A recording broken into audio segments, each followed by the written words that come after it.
Sleep was a luxury Leo could no longer afford. Julian Hayes had stolen it. He'd laid his heart bare in a confession that was both brief and searing, its echo still warming the air of the high-end Miami hotel room. But then, in a move that defied all logic, Julian had announced he was returning to his own suite upstairs. No one declares their feelings and then just walks away. Leo had stood frozen for several seconds, an impulse to grab Julian's arm, to tell him to move his luggage down here, warring with the designated role of the one being pursued. They were adults, after all, and adults were masters of restraint. He fought down the urge. But love had arrived like a flash flood, and his discipline was not strong enough to hold it back for long. The moment Julian's hand touched the doorknob, his resolve crumbled. His fingers shot out, catching the hem of Julian's jacket. He didn't say what he really wanted, but his question was a clear probe into Julian's intentions, asking if he had anything else to instruct. Julian turned back, a ghost of a smile playing on his lips. His gaze dropped to Leo's hand, then met his eyes again. He simply advised him to get some rest. Leo figured that after such a long development period, the trial run shouldn't be rushed. With that thought, he let go. But the man before him stepped closer instead, his fingers gently tracing the shell of Leo's ear. He spoke softly, his voice a low murmur, explaining that Leo needed to sleep alone tonight and let the cut on his hand heal. He feared he wouldn't be able to control himself if he stayed. A hot blush crept up Leo's neck. Who said he wanted him to stay? If he didn't say it, it didn't count. Julian leaned down, pressing a kiss as light as a dragonfly's touch to the space between Leo's eyebrows. He whispered a good night, calling him baby. Leo's mind went blank, stunned by the kiss or maybe by the endearment. His thoughts were a dizzying loop of Julian's voice saying that word. So cherished, so impossibly tender. A shiver ran down his spine, a novel sensation that tingled at every nerve ending. Julian watched him, his thumb brushing Leo's ear again as he asked what was wrong. What was wrong? He was completely thunderstruck by Mr. Hayes. Leo mumbled a question about where Julian had learned to talk like that, what data he had referenced. Julian replied that there was no reference material. Leo didn't believe it. The idea of such a spontaneous evolution was implausible. Julian then asked if he disliked it. Leo admitted that wasn't it, he just hadn't expected it. Julian understood immediately, stating that it meant he liked it very much. Leo was speechless.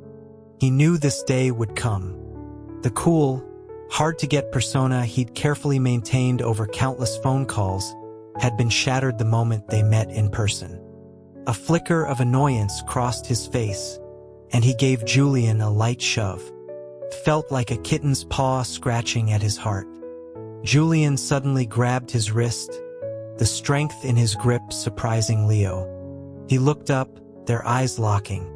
The very air between them thickened, each breath a shared intimacy. A silent, surging tide churned in their gazes. Leo's lips felt dry. After a few seconds, he tore his eyes away.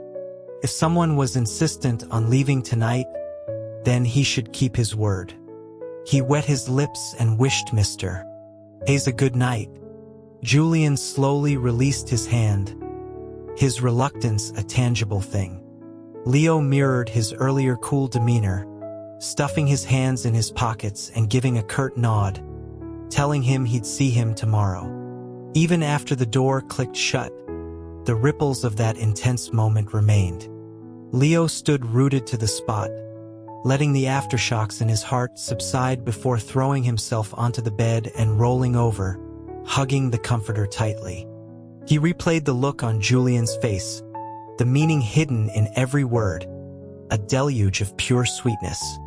It was intoxicating. So this was the fully evolved version of the system he himself had designed. although calling it an evolution wasn't entirely accurate. Julian had always been alluring, able to hook him without even trying, a natural talent for catching the willing. He cocooned himself in the blankets, face buried in the fabric, alternating between thinking and smiling. Julian Hayes was so infuriating. The day had been a concentrated storm of every emotion imaginable. Sleep was out of the question. It led directly to him sleeping until the afternoon. A persistent ringing from his phone finally dragged Leo from a deep dream. The insistent buzz was from his manager. Through a gap in the heavy blackout curtains, he could see the weather had improved. The sun was visible above the clouds. Going to the office wasn't a problem, but the caller hadn't specified the need. Leo asked if something was wrong. The manager explained, in a carefully diplomatic tone, that Mr. Hayes had arrived at the company and they were worried about providing inadequate hospitality. He was asking for Leo's help. It was a roundabout way of saying they didn't know how to handle Julian and wanted Leo to act as a go-between. So Julian was at the office. The manager's voice was earnest as he pleaded for his assistance. Leo agreed. It was an expected situation. It seemed that wherever Julian appeared, people tensed up. Even a wealthy friend like Alex couldn't avoid it. The pressure on the employees must have been immense for them to call him. He didn't even stop for breakfast, just threw on some clothes and went downstairs. The hotel was close to the office building, an easy walk. Inside, a colleague from his team met him and led him to the 8th floor. He was told the director had just given Mr. Hayes a tour, and now they were in the main conference room where the team was presenting the market sales report for the Southeast region. Through the glass wall, Leo saw him. Julian sat, as always, at the center of power. The conference room was vast, reminiscent of a university lecture hall, only with fewer tiers. They slipped in through the back door. His colleague gestured to a corner seat, but Leo, with a courage his colleague silently applauded, walked straight to the empty chair directly behind Julian. The department head was seated next to Julian. Leo also recognized the woman beside him, the one who had pestered him for drinks at the company dinner. In her professional suit, there was no hint of her after-hours behavior. The presenter at the front clearly noticed his arrival, casting a quick glance his way and flexing his jaw. Leo was unimpressed. His Julian was better in every way. Even a single strand of his hair was more handsome than this man. Leo had zero interest in the report. Through the small gap between the chairs, he focused on the back of Julian's head. Julian was wearing a tailored black suit again, his posture perfect, the fabric stretching taut across the lean muscle of his shoulders. He looked incredibly sharp. Today, for the first time Leo could remember, he wore glasses. The thin, gold-rimmed frames softened the sharp lines of his handsome profile, giving him a scholarly, incredibly attractive look. It was a marvelous and delightful discovery, like finding a new continent. Julian had worn glasses at home before, but it never had this effect. Could the evolution be this all-encompassing? Someone else took the stage. Leo had no idea when the meeting would end. He sat patiently, though he could have easily waited outside. He stayed because he wanted to be near a certain someone, even for a little while longer. The taste of that sweetness was addictive. One piece only made you crave the next. But perhaps finding candy in a conference room was unrealistic. Before the third person had even begun their presentation, his stomach started to rumble. He'd missed 2 out of 3 meals, and willpower alone wasn't enough. He pressed a hand to his stomach, trying to ignore the quiet noise. Just then, he heard Julian's firm voice. "That's all for today. Thank you for your hard work." The employee on stage had just finished his first section. The department head asked Julian if they should reschedule to hear the rest. Julian declined, telling them to just email him the proposal. The department head nodded. People began to file out of the room. A few other departments were waiting outside for Julian. He followed the department head out, moving so quickly that Leo didn't even have a chance to say hello. Feeling a bit helpless, he slumped onto the table. His phone buzzed. A text message. 5 minutes. Leo blinked. Even his stomach quieted down obediently.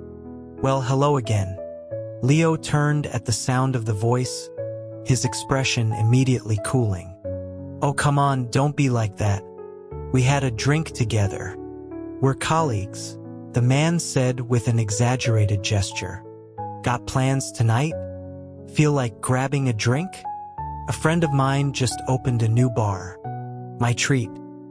His eyes were oily, and he propped himself on the edge of the table, one leg extended to block Leo's path. Leo stood up, saying he already had plans. The man's ego was thick enough to deflect any rejection. Leo's answer didn't matter. He only cared about getting what he wanted. You get a lot of invitations, don't you? Seems you're quite popular.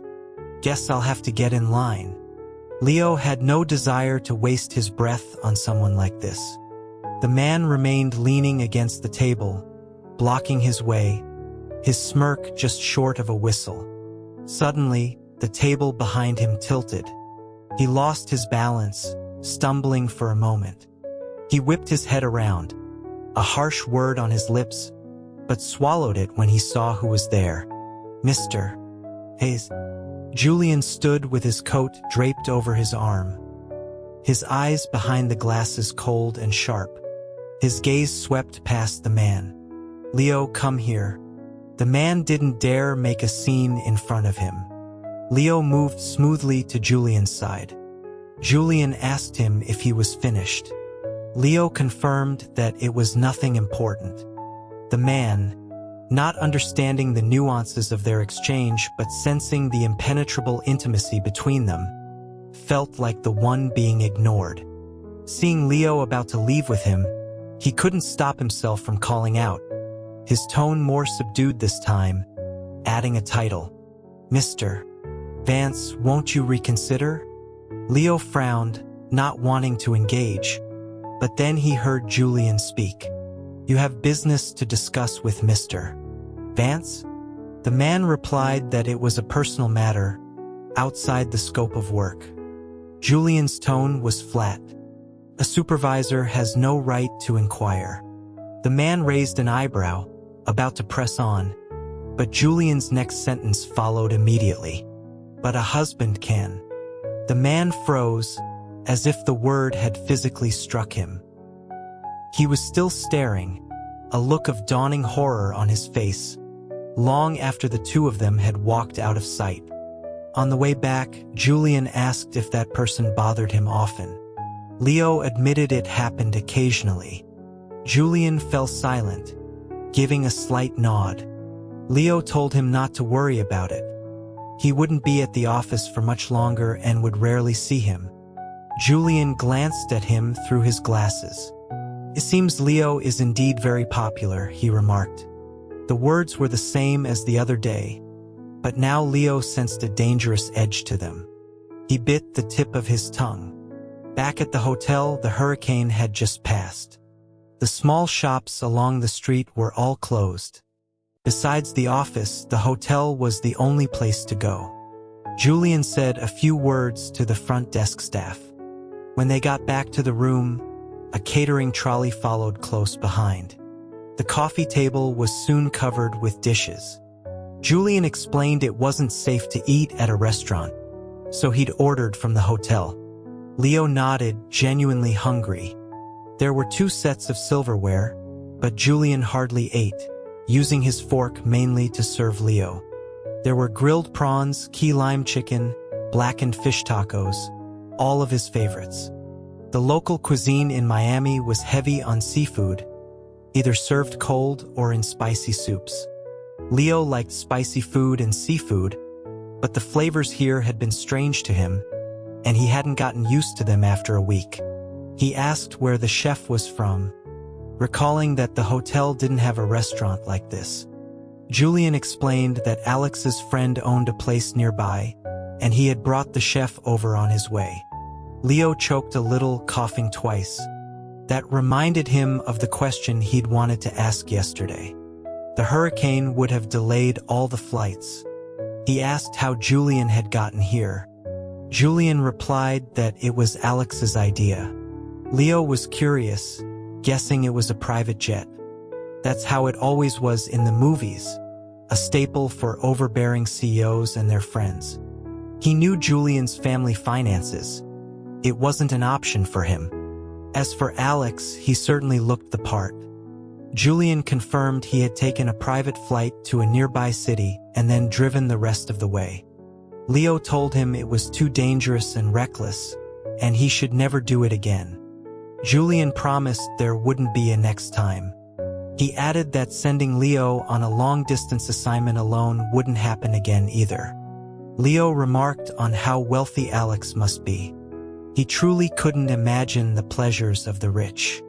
Julian looked at him and asked if he wanted one. Leo quickly shook his head. That question sounded dangerous, like a CEO who treats money like dirt. He had to stop Julian from being extravagant. A private jet was too flashy. He preferred simpler modes of transport. Julian nodded. Leo chewed on the end of his fork, his thoughts wandering. Julian's trip here was like a battle royale game. Searching for gear, running from the storm, and finally, reviving him with a med kit. The more he thought about it, the more vivid and accurate the analogy seemed. He couldn't help but smile at the man beside him, an urge to kiss him bubbling up. After dinner, the table was cleared. Julian stepped out for a moment. When he returned, Leo had already showered, much earlier than usual. Julian asked if he was tired. Leo insisted he wasn't tired at all. Julian paused in the entryway. Leo asked if he was going back upstairs. Julian replied, "In a little while." Leo silently repeated his words. A little while. 30 seconds, 5 minutes, half an hour could all be described as a little while. And what could they do in that little while? Julian suddenly spoke. Leo. He hadn't moved from the entryway, but he had taken off his glasses. What flavor is the toothpaste? Leo replied that it was a new tube of mint. After a slight pause, he asked if Mr. Hayes liked that flavor. Sometimes Leo was like this. When faced with Julian, he could be impulsive, reckless. He thought the implied seduction in his question was, at best, entry-level. To Julian, however, it was top-tier. His eyes, the tip of his tongue, were all covered in soft little hooks. Though they were separated by a considerable distance, it somehow shrank to nothing in an instant. Leo's eyelashes fluttered, and a spring breeze seemed to blow across Julian's heart. Julian had always believed he shouldn't have emotions. In terms of solving problems, emotions were useless. Only by ignoring emotional factors as much as possible could one achieve absolute rationality. This theory had served him well in his career. However, ignoring emotions meant missing out on the beautiful scenery of life.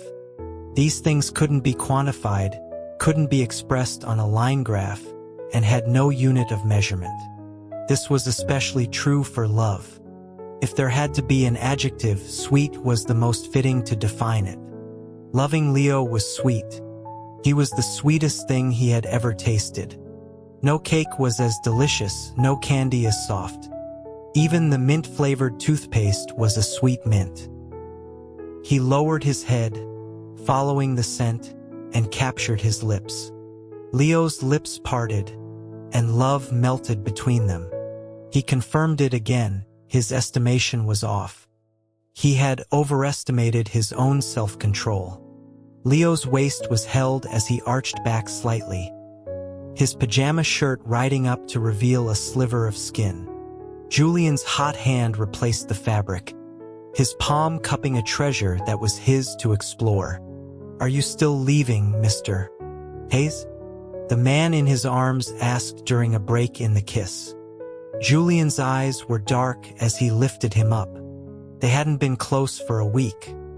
His nose traced a path across Leo's cheek and nose, kissing him slowly, for much longer than usual.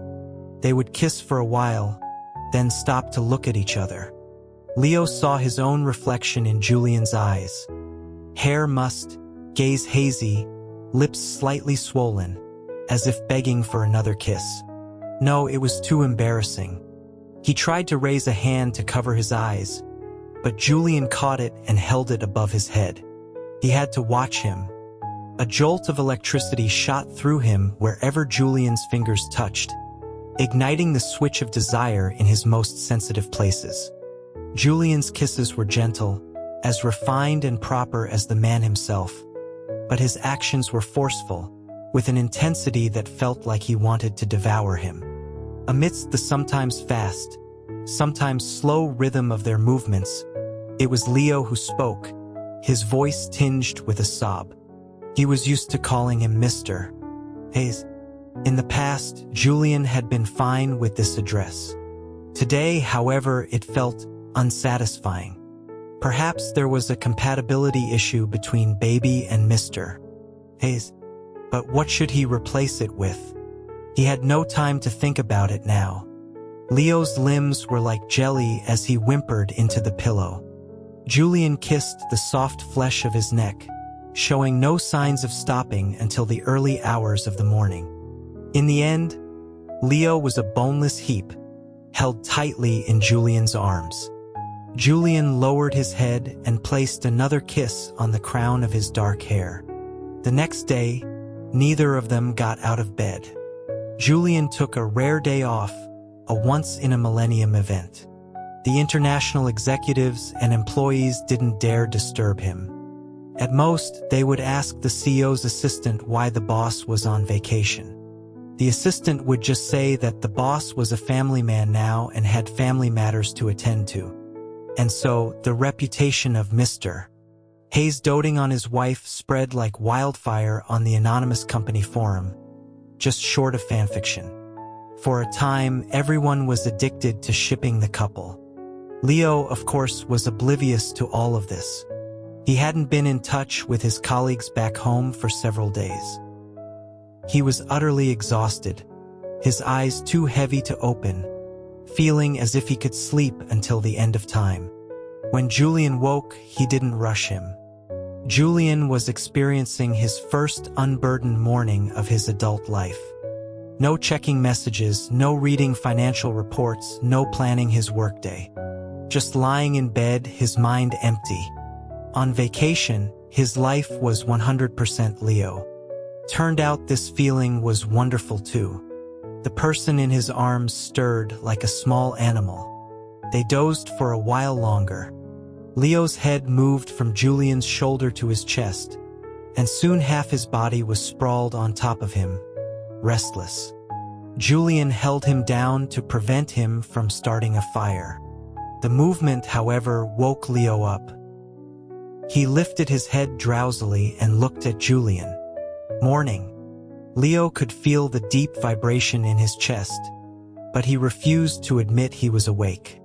He didn't want to get up. Today, he was going to become one with the bed. Julian rubbed his lower back. Leo shivered. Not getting up? Leo shook his head. Julian stopped, then suddenly used his strength to reverse their positions. This time, Leo was truly awake. It was the same position as last night, but last night was last night, and today was today. They couldn't be compared. What are you doing, Mr. Hayes?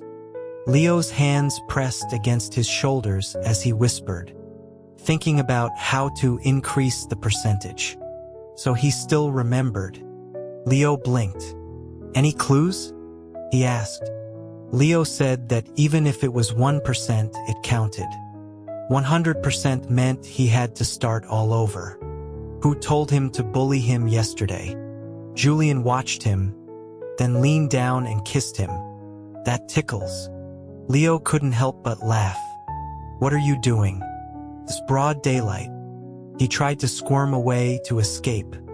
They were under the same blanket with nothing between them. The more he squirmed, the more dangerous it became. He quickly conceded 1%. At 1%. "Okay." Julian kissed him again. "Mr.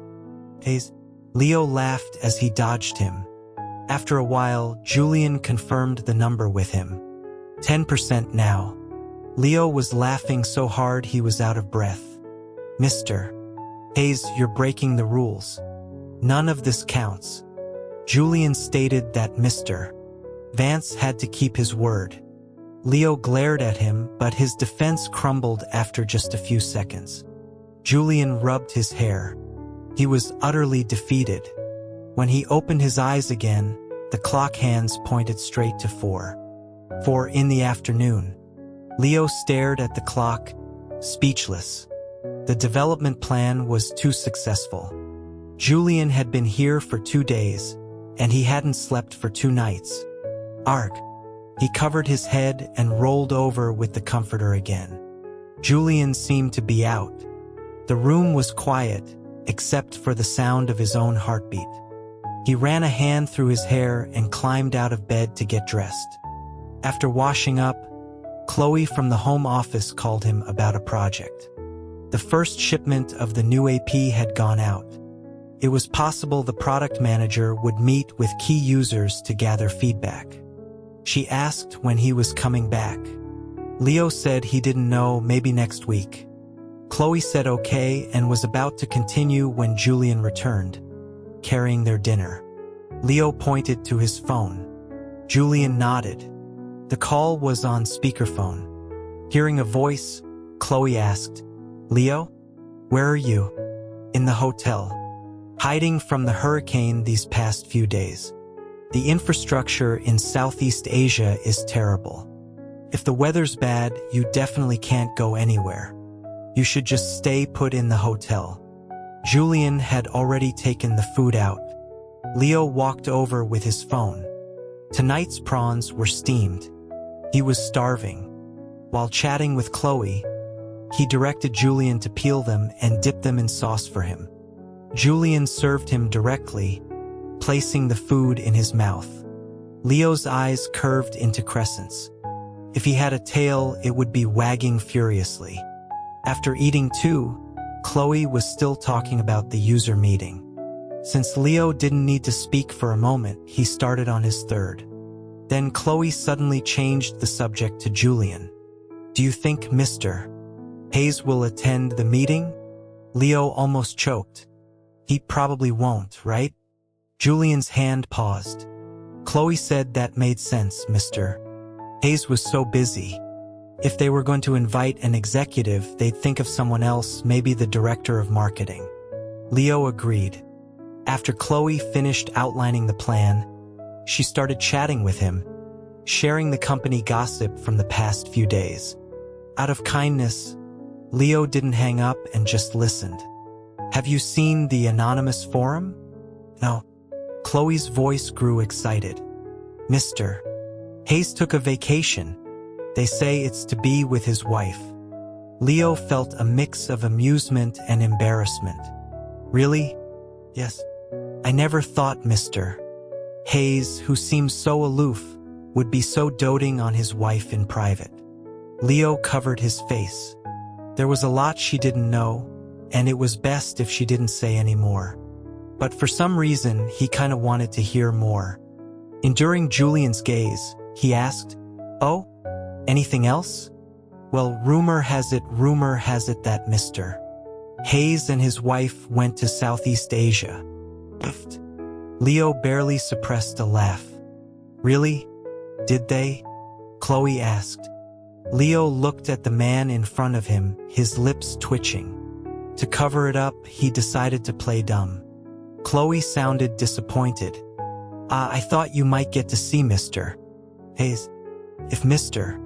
Hayes is on vacation, he wouldn't necessarily come to the office. Or even to this city," Leo reasoned. Chloe agreed that he had a point. It didn't really matter where Mr. Hayes went. She was just curious about his wife. Leo chuckled. Well, if there's nothing else, I'm going to hang up now. Okay. The gossip session came to an abrupt end. After hanging up, Leo glanced at Julian. He didn't look too happy, so he tugged on his sleeve. Shrimp. Julian gestured for him to sit next to him. Leo scooted over. Open. Leo opened his mouth to accept Julian's offering. Delicious. 10 percentage points for Mr. Hayes. There was a clear attempt to curry favor in his words. Julian paused his hand and asked him why 10. Leo explained that Mr. Hayes wasn't happy, but he still peeled shrimp for him. Not happy. Julian thought about his reaction just now. He could now feel his own emotions. It was true he wasn't pleased. Chloe meant no harm. She was just concerned about her boss. Leo thought Julian disliked being gossiped about and that it had nothing to do with him. Right, Leo said. Why wasn't I in your options? What? Leo replayed their earlier conversation. Julian was mentioned in two contexts: the meeting and his vacation. If it wasn't the latter, it must be the former. So that was it. He explained, you're so busy. I couldn't trouble you with something as minor as a user meeting. But Julian countered, it's not a minor matter. At the office, I'm your superior. At home, I'm your partner. For both professional and personal reasons, I should be your first choice. Leo was stunned. Are you being distant with me? Whenever faced with the most crucial questions, Leo would become overly polite. It was the same at the product launch, a knee-jerk reaction he wasn't even aware of. Leo's eyes held a hint of confusion. He hadn't thought it was an issue, but from Julian's perspective, it seemed quite serious. The word distant touched upon the trust between them. I'm sorry. I'm sorry for making you unhappy. Hearing this, Julian's expression didn't improve. Instead, his brow furrowed. This habit of apologizing, it made him uncomfortable. How are you going to change it? Julian asked. How to change it? Leo was taken aback. He hadn't thought that far ahead, that a solution was needed. Julian waited. Leo opened his mouth, then closed it again. What solution could he possibly have? And why was Julian escalating the issue? Was it really that serious?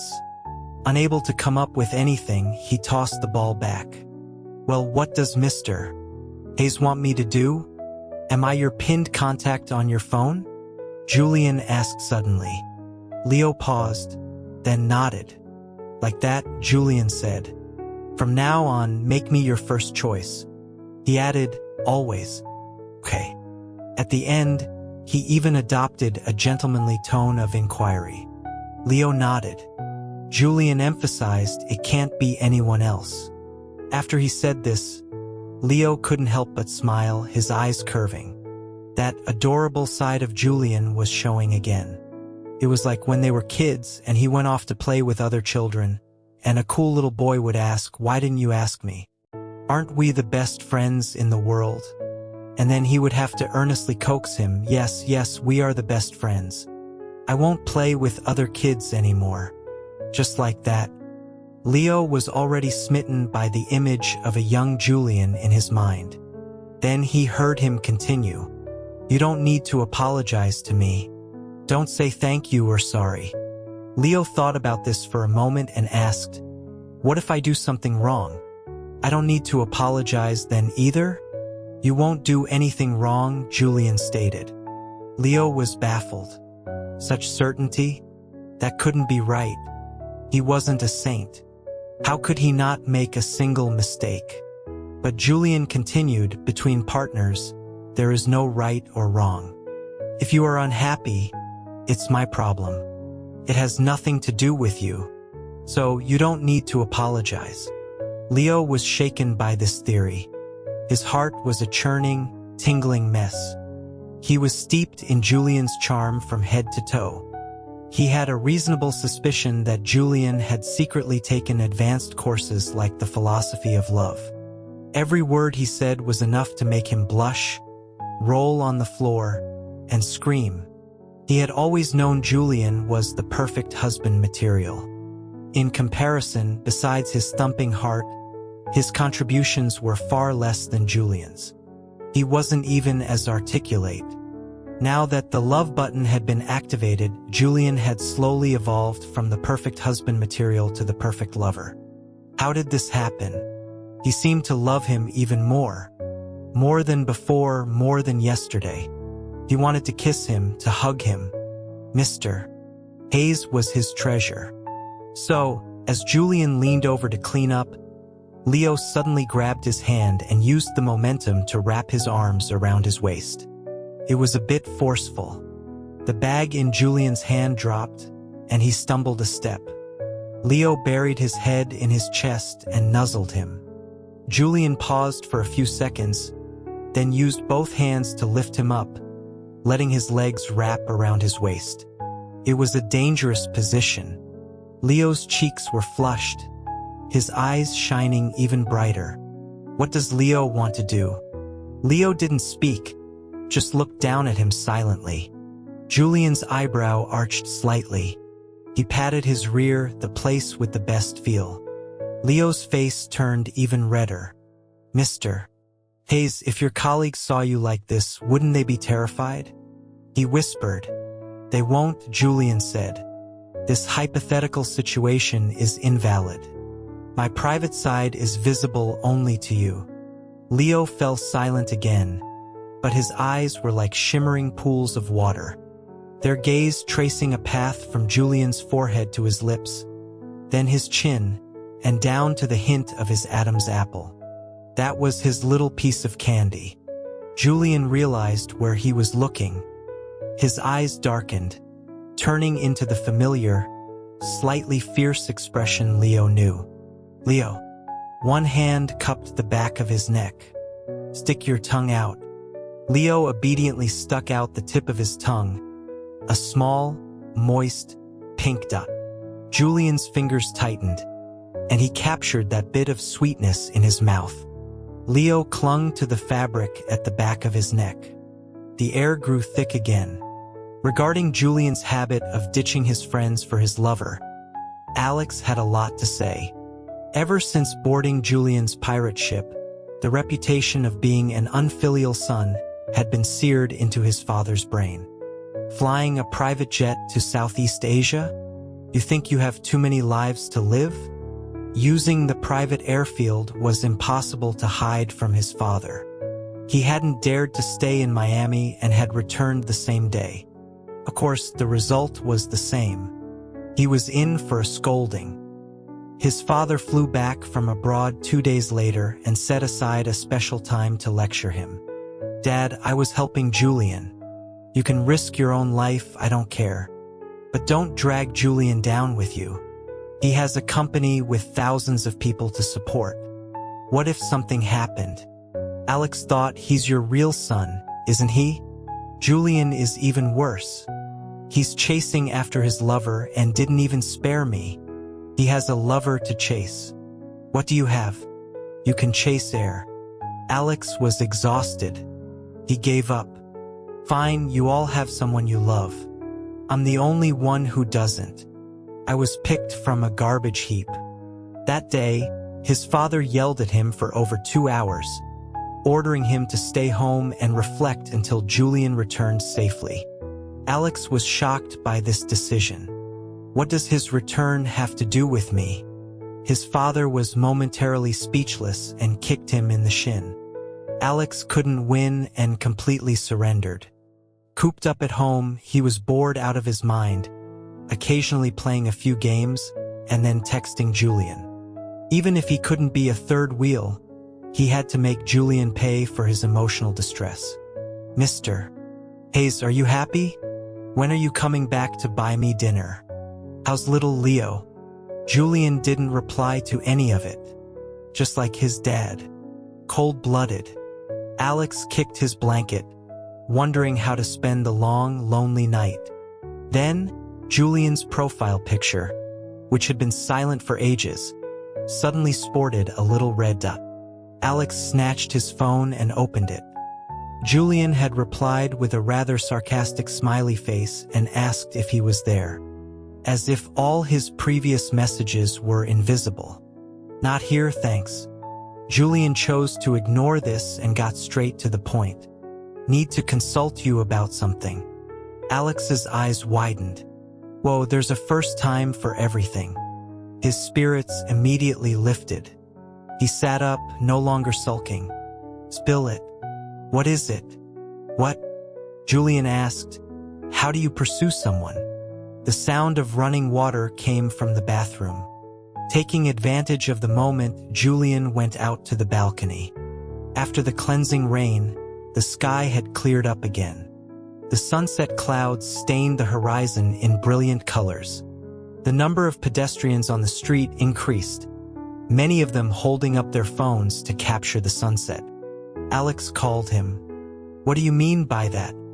Alex asked right away. "Did you get rejected?" "No," Julian said. Alex was confused. "Then what's there to pursue?" Julian had thought about this seriously. Things falling into place was an expected outcome. The moment he discovered his own feelings, he was almost certain that Leo's feelings were the same as his. People only have intuition and empathy for experiences they've had themselves.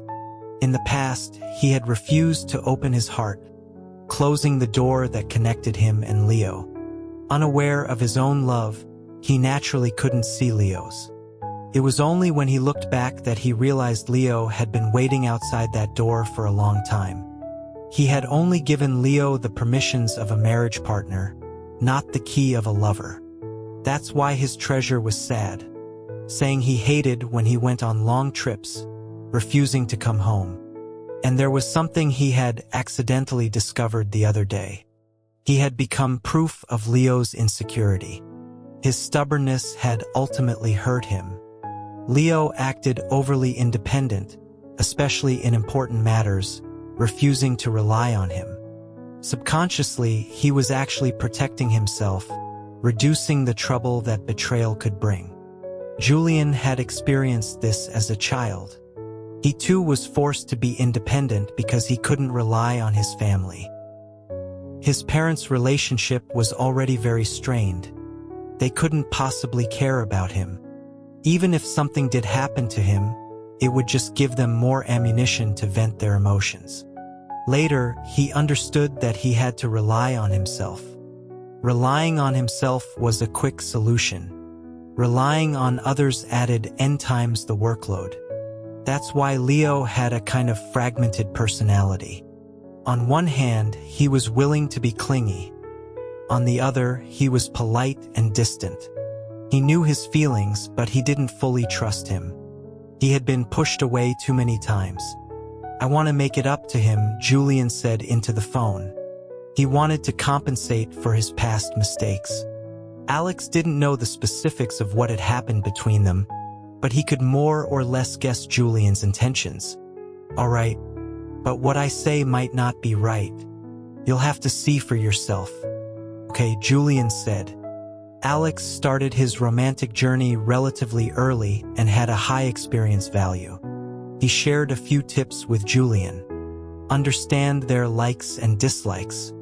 Experience things together. Try to stick together as much as possible. The longer, the better. Julian opened his notes app, paused for a moment and said, "Done that." He explained that Leo liked watching crime dramas, playing games, and eating strawberry cheesecake, all things they did on weekends. He went through his to-do list. They commuted together, attended meetings together, lived together. They saw each other for over 15 hours a day on weekdays, 24 hours on weekends. He asked if that counted as clingy. "Are you bragging?" Alex asked. "Yes, it counts." Alex felt a wave of despair. "I'm so done." "Seriously, yes, it counts." Alex was furious. "Let's just skip this one." okay? He calmed down for a few seconds. Give them a nickname. Feels more exclusive. Get a pet together. We have a cat at home. Travel together. I'm in Miami. Read a book together and share your thoughts. Does a finance book count? Celebrate birthdays together, have a candlelit dinner. Julian frowned. Isn't that pretty normal? Deep breaths. Don't get angry. Getting angry is punishing yourself with someone else's PDA. Julian, oblivious to his friend's fury, asked, anything else? Alex somehow heard a hint of provocation in that question. The person on the other end seemed to be saying, you call this experience?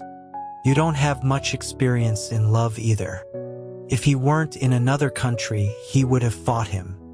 Wiping his face, Alex gritted his teeth. Then please do something you haven't done before. Satisfy their need for novelty. Julian seemed about to ask something, but Alex cut him off. Just go online and search for it yourself now. How would I know what you have or haven't done? Julian had no experience in pursuing someone. What Alex said made sense. Ultimately, it was a matter between two people. The advice outsiders could offer was very limited. So he browsed some online forums. At first, his search was a bit off, full of students sharing things like doing homework together. But as a CEO with excellent learning abilities, he keenly found what he needed amidst the chaotic posts. He browsed other forums. Everyone offered different perspectives. Some were exaggerated, some were mundane. He deliberately put on his glasses and took many notes, studying them seriously. So, a proper relationship required so much effort. It turned out that dating was also something you had to learn. It was a bit difficult, more uncertain than work. But on second thought, he was looking forward to it. How about the beach tomorrow? He texted Leo. He had specifically gone back upstairs tonight to make a plan. The beach option was actually quite common for Miami. He didn't know if Leo would like it. Okay. Leo replied quickly. Great. Julian's heart relaxed a little. Leo immediately sent another message. Mr. Hayes, are you really not coming down tonight? Julian replied, Have to handle some work. The typing indicator appeared. Leo wrote, I was just asking. No other meaning. If you're not coming back, I'm locking the door. Julian stared at the line of text, holding back. We have to get up early tomorrow. Yep, got it. Good night, Mr. Hayes. Julian put down his phone. Downstairs, Leo threw himself on the bed, hugging his phone and staring at the clock on the wall, zoning out for a while. The second hand ticked by. 1 second, 2 seconds, 3 seconds. On the 30th second, there was a knock on the door. Leo couldn't hold back a chuckle. Leo opened the door. Leo jumped off the bed, unlatched the security chain, and opened the door. Julian was standing outside. Leo was laughing internally but kept a straight face. Mr. Hayes, what brings you back? Julian said flatly, I left something behind. I came back to look for it. What is it? Julian entered the room. Leo slowly backed away until his back was against the wall. He watched as Julian leaned in, his hand propped on the wall next to his ear. The motion-activated light in the entryway flickered off in the tense, quiet breathing. In the darkness, their lips met again, wet and warm. He had left his heart behind. The idea of sleeping alone was a complete fabrication. However, Julian's long-standing self-control did play a role. At least the next day, they didn't sleep until the afternoon. The rainy weather was completely over. Miami had once again become the perfect tourist destination. Leo chose a rather floral short-sleeved shirt, red print paired with beach shorts. Julian asked him if he would be cold.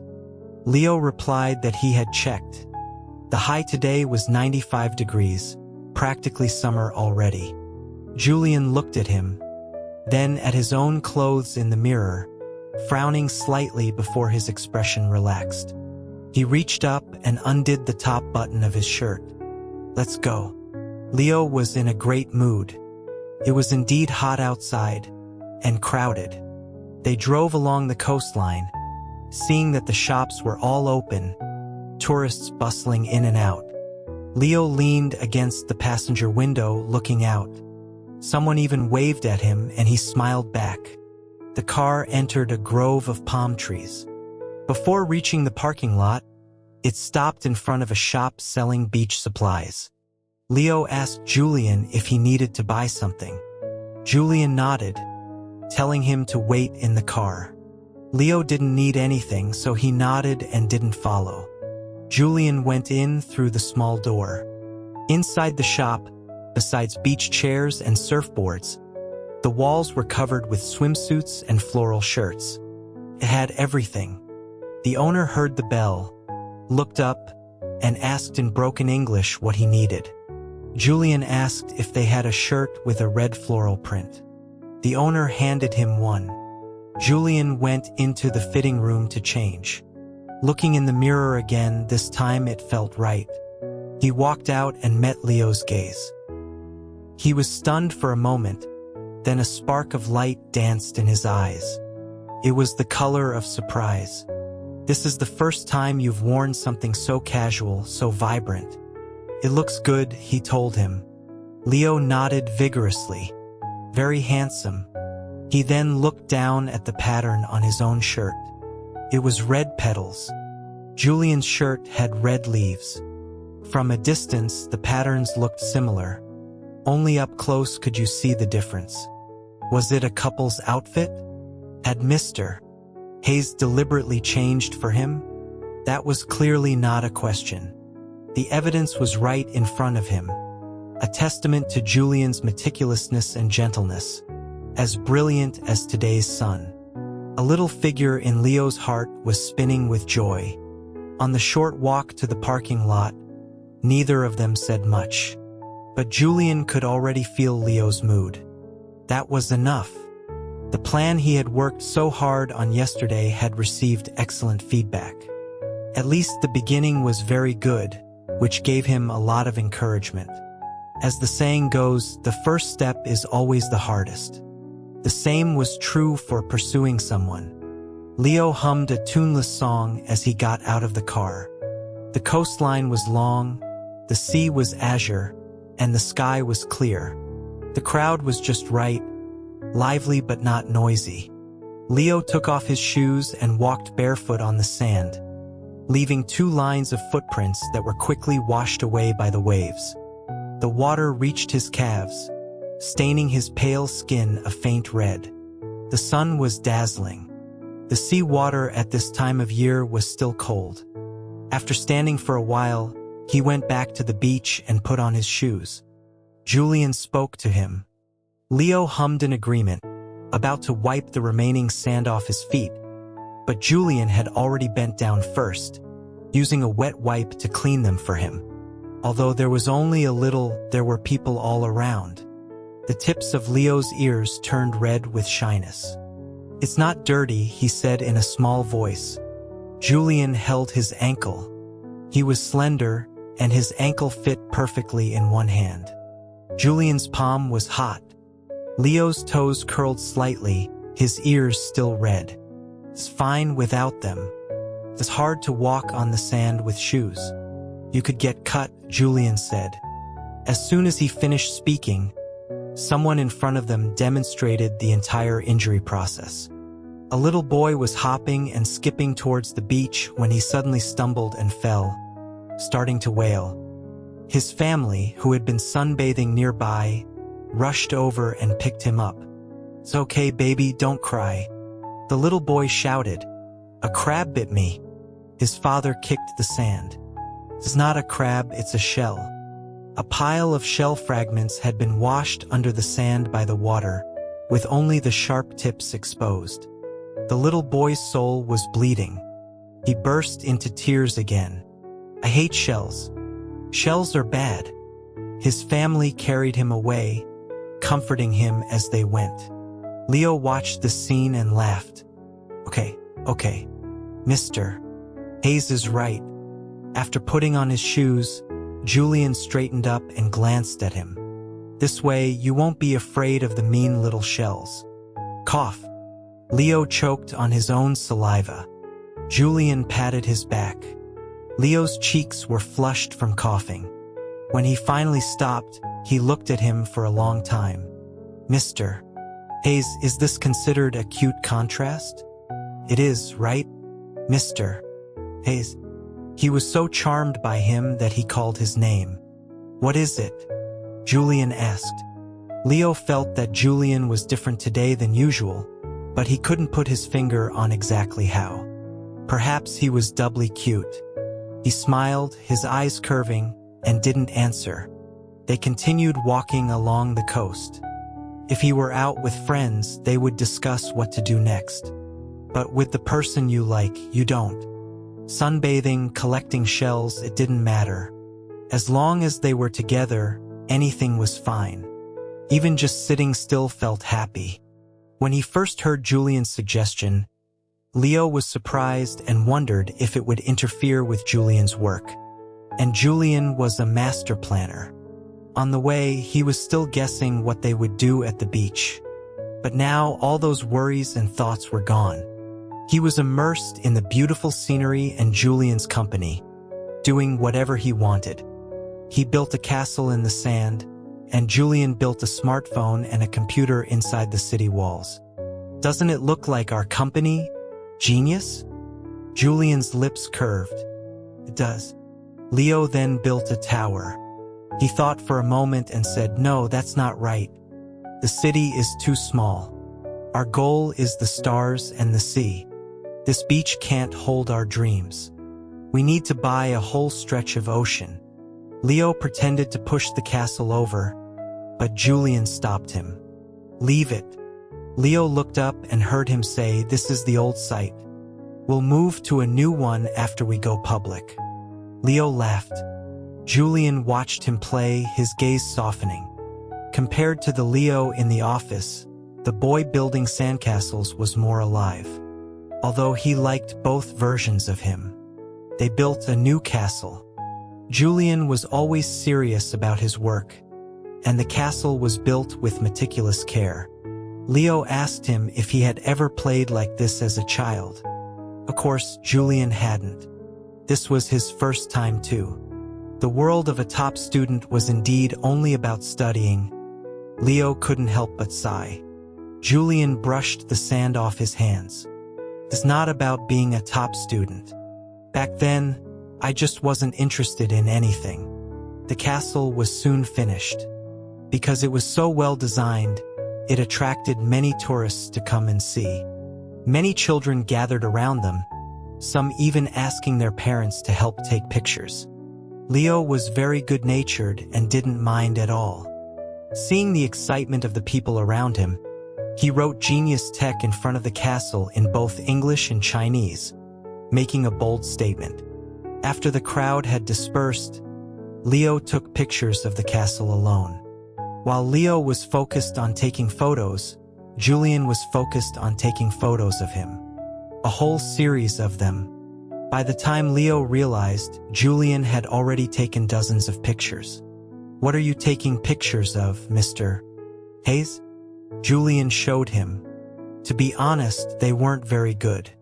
He never took pictures himself, nor had he ever taken pictures of anyone else. His skills were mediocre at best, barely passable. I don't have any pictures of you on my phone. Leo was taken aback. His heart trembled. I don't have any of you either, Mr. Hayes. A very serious problem had been discovered. They didn't have pictures of each other. They didn't even have a couple photo yet. Julian frowned. Leo quickly said, let's take some now. Okay? Julian nodded. Leo adjusted the focus on his phone. He hadn't brought a selfie stick, so he had to rely on his arm. Fortunately, His looks were good enough that the front-facing camera sensor did a decent job. A little blur wouldn't matter. They first took a test shot with the castle as the background. Julian's expression was a bit stiff. "Smile, Mr. Hayes," Leo said. Julian relaxed a little. Leo pressed the shutter. He changed the background and continued. Julian's peripheral vision caught the various couples on the beach taking pictures. He wanted to learn a pose but found that there were not enough reference points. In front of him, Leo was still looking for an angle. Julian's arm was longer than his. He reached out to help him hold the phone. "A little to the left. Isn't that better? Or maybe Mr. Hayes should stand on my right." Leo wasn't sure. Then he heard Julian suddenly call his name. He looked up. "Baby." The change in address surprised Leo for a moment. He subconsciously looked at him. Julian had one arm around his waist. In a flash, he leaned in and kissed his lips. The camera clicked at that exact moment. With the azure sea as the backdrop and his lover by his side, the result was stunningly good. It all happened so fast. Leo was still in a state of shock. "Mr. Hayes called him what? Baby?" The number of photos on his phone went from 10 to 50. No, he didn't realize they had taken so many. Julian also uploaded them to the cloud for backup. Leo pursed his lips, his fingers moving, seemingly scrolling through the photos but actually lost in thought. There were many secret codes between couples. Leo had once planned how to obtain the passwords, step by step, to conquer the fortress. He didn't expect that Julian had more keys than him and unlocked things much faster. As expected of Mr. Hayes. Mr. Hayes was amazing. He, the product manager, was just a novice in front of him. Julian organized the photo album and even gave it a name, adding the word baby after Leo's, to the extent that just looking at the name could improve his mood. However, although he felt good saying this nickname, Leo didn't react much. He was just stunned for a few seconds.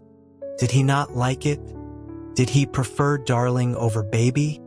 As he was starting a new round of thinking, Leo tugged on his sleeve. "Mr. Hayes, I'm hungry." Julian put away his phone. "Okay, let's go eat." "Where? Do you have a recommendation?" "I do," Julian said. "Is it far?" "Follow me," Julian said. "Where was the place you guys had dinner last time?" Julian added. His eyes filled with a spreading smile.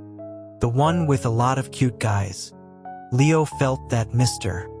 Hayes was premated. He had been waiting for this moment. That restaurant was just okay.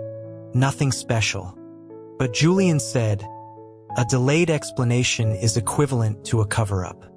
Seems Leo really likes that restaurant. It was a logical, emotionally charged, top-tier argument from a master. Leo deflated, like a small animal caught by the scruff of its neck, its four paws flailing uselessly. Maybe it was better to just build sandcastles on the beach. The Mr.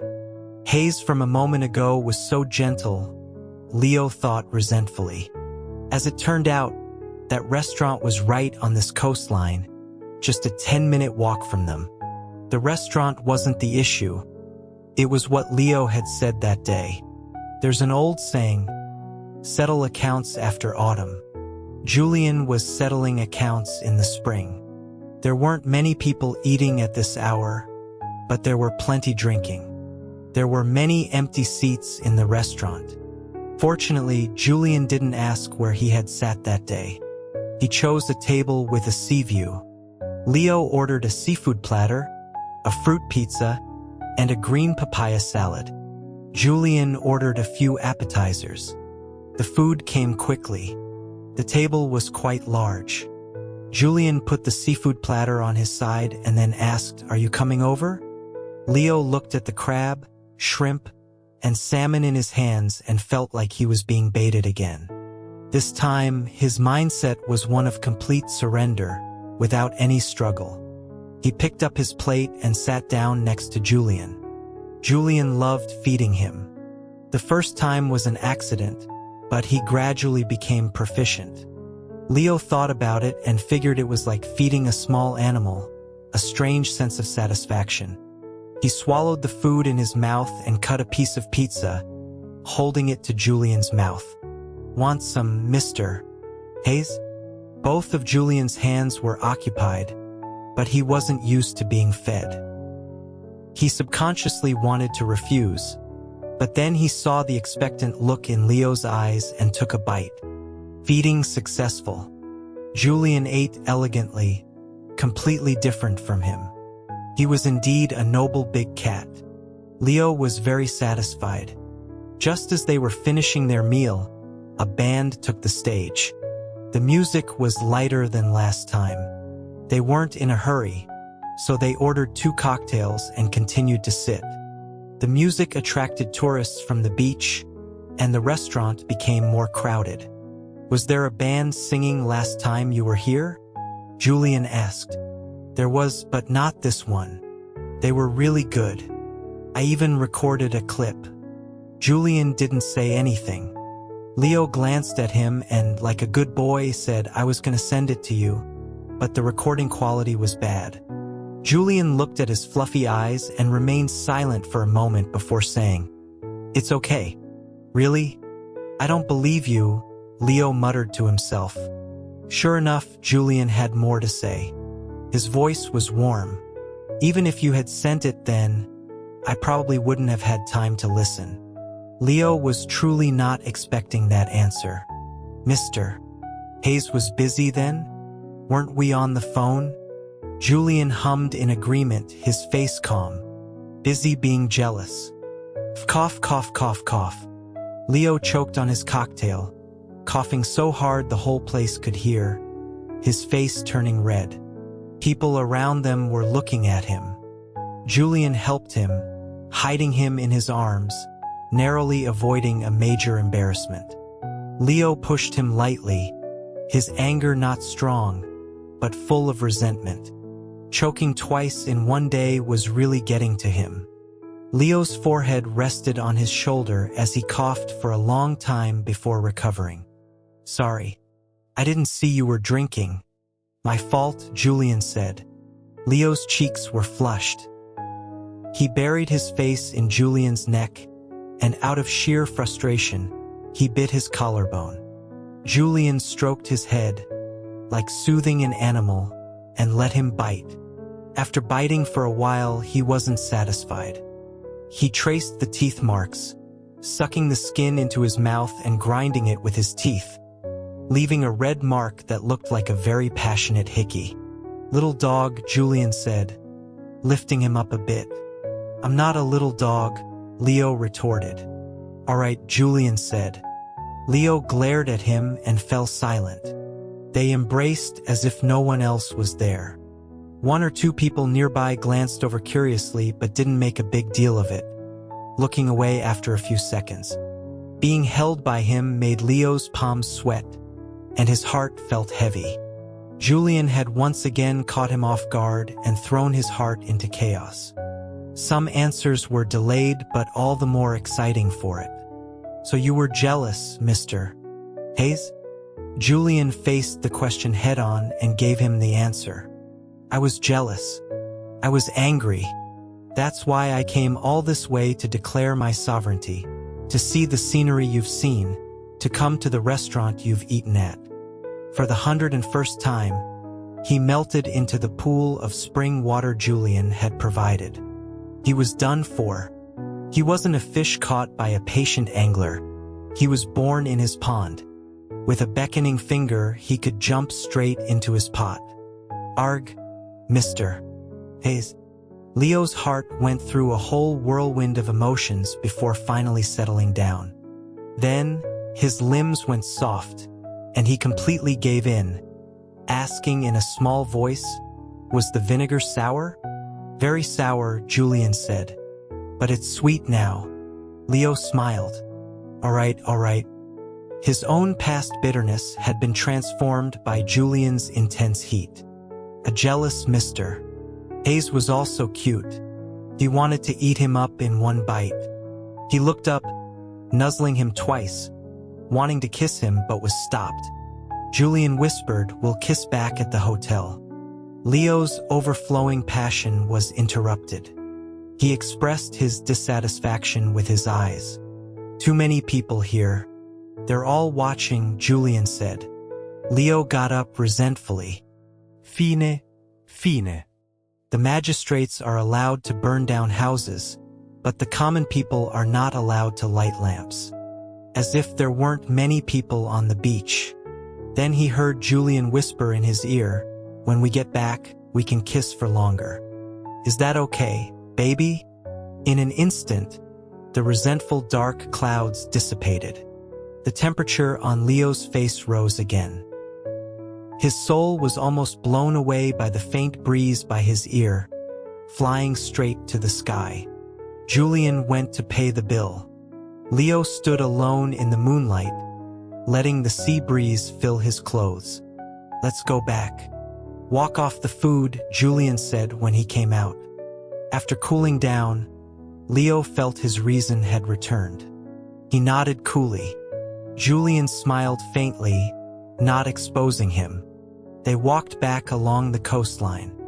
The number of people sunbathing in the afternoon had increased. In the morning, it was mostly children. In the afternoon, it was couples. Two people surfing together, building sandcastles, one building, the other taking pictures, kneeling, lying down. Julian scanned these people and silently checked them off his to-do list. They had done all of this. After walking a few more steps, he seemed to think of something, took Leo's hand out of his pocket, and held it. Leo looked at him. "Let's walk like this," Julian said. Leo looked down and smiled, his lips curving. They walked hand in hand, past the genius castle they had built, through the bustling crowd. As if they could walk like this to the end of the sea, the end of the road, the end of time. He would be with him. Julian didn't know that he had unintentionally filled many empty voids of regret. Leo also had a plan in his heart, a large sheet of paper with many small boxes just like him. Now it was gradually being completed, marked with check marks. A dream come true is a difficult thing. It requires the right time, the right place, and the right people. It's almost a miracle. They had created a miracle together. On the way back to the hotel, Leo wondered how to reward the hardworking, upgrading Mr. Hayes. This was a matter worthy of serious consideration. Kissing didn't seem to be enough. He showered first. The steam flushed his cheeks. He looked at his faint reflection in the mirror and pursed his lips. Julian soon finished washing up too. When he came out of the bathroom, he saw that Leo was already under the covers. The room was only lit by 2 bedside lamps. As he got closer, he noticed something was off about Leo.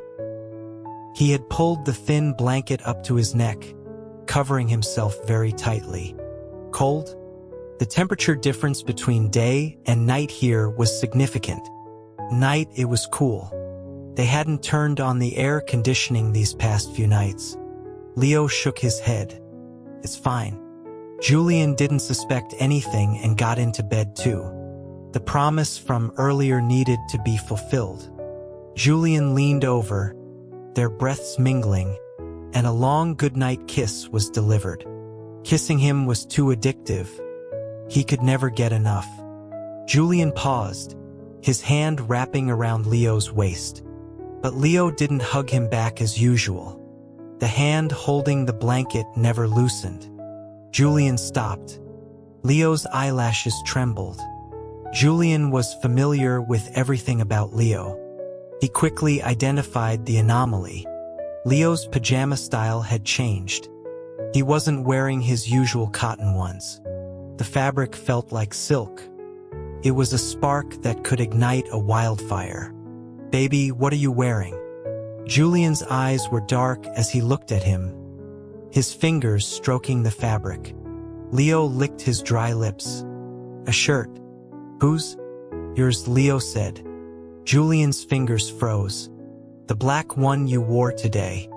Julian didn't move, but the muscles in his shoulders, back, and arms tensed. The wildfire reached his throat, his voice turning hoarse. Are you wearing anything underneath? Leo's eyelashes trembled. Even his eyeballs were trembling slightly. He bit his lip and said softly, no. He then looked up. Just this one. Veins popped out on the back of Julian's hand. Leo let go of the blanket. How to describe a sumptuous feast, a delicacy where every bite leads to ultimate bliss. The extreme sensory experience brings extreme enjoyment. It is magnificent, even carrying a hint of drunken debauchery. Especially when the delicacy is marked for one person's exclusive enjoyment, with no access for others. It can absolutely satisfy the most primal human need for possession. Tearing off the veneer of civility and restraint, man is essentially a beast, fierce, brutish, living to satisfy his private desires. Julian had never realized he had this side to him. He usually hid it too well. It was all thanks to someone who had diligently excavated, pressed the switch, activated the program, and then placed himself on the dining table. And so, the black silk became a tablecloth, the soft moans became seasoning. For the first time, he had such a terrifying impulse to lock him under him, to chain him to this dining table. No need to go to work, no need to calculate their time together. Prepare a room for him, where he would wear this shirt every day, waiting for him to come home. He thought this, and he did this. Although it was just a probe driven by private desire, it was realized because of the other person's softness and indulgence. Baby, can I tie your hands? The person under him had wet eyes, his hair soaked with sweat, looking at him blankly. He had been repeatedly roasted until only a pile of soft bones remained. He hadn't forgotten to add fire. Mr. Hayes, try it, he whispered. Julian's eyes were already red. Too much sweetness had made his blood rush to his limbs. His fingertips were slick. Leo's wrists were very thin. The shirt was wrapped around them several times before he was secured to the headboard. He was completely open, inside and out, all permissions granted to him. Leo felt like he was going to be chewed to pieces. It was so itchy, so hot. Mr. Hayes was so fierce. It turned out that a sumptuous feast didn't need magnificent colors. Black and white with a touch of red was enough for a powerful impact. Leo couldn't count how many times he passed out and woke up that night. It was probably the most times they had ever been together.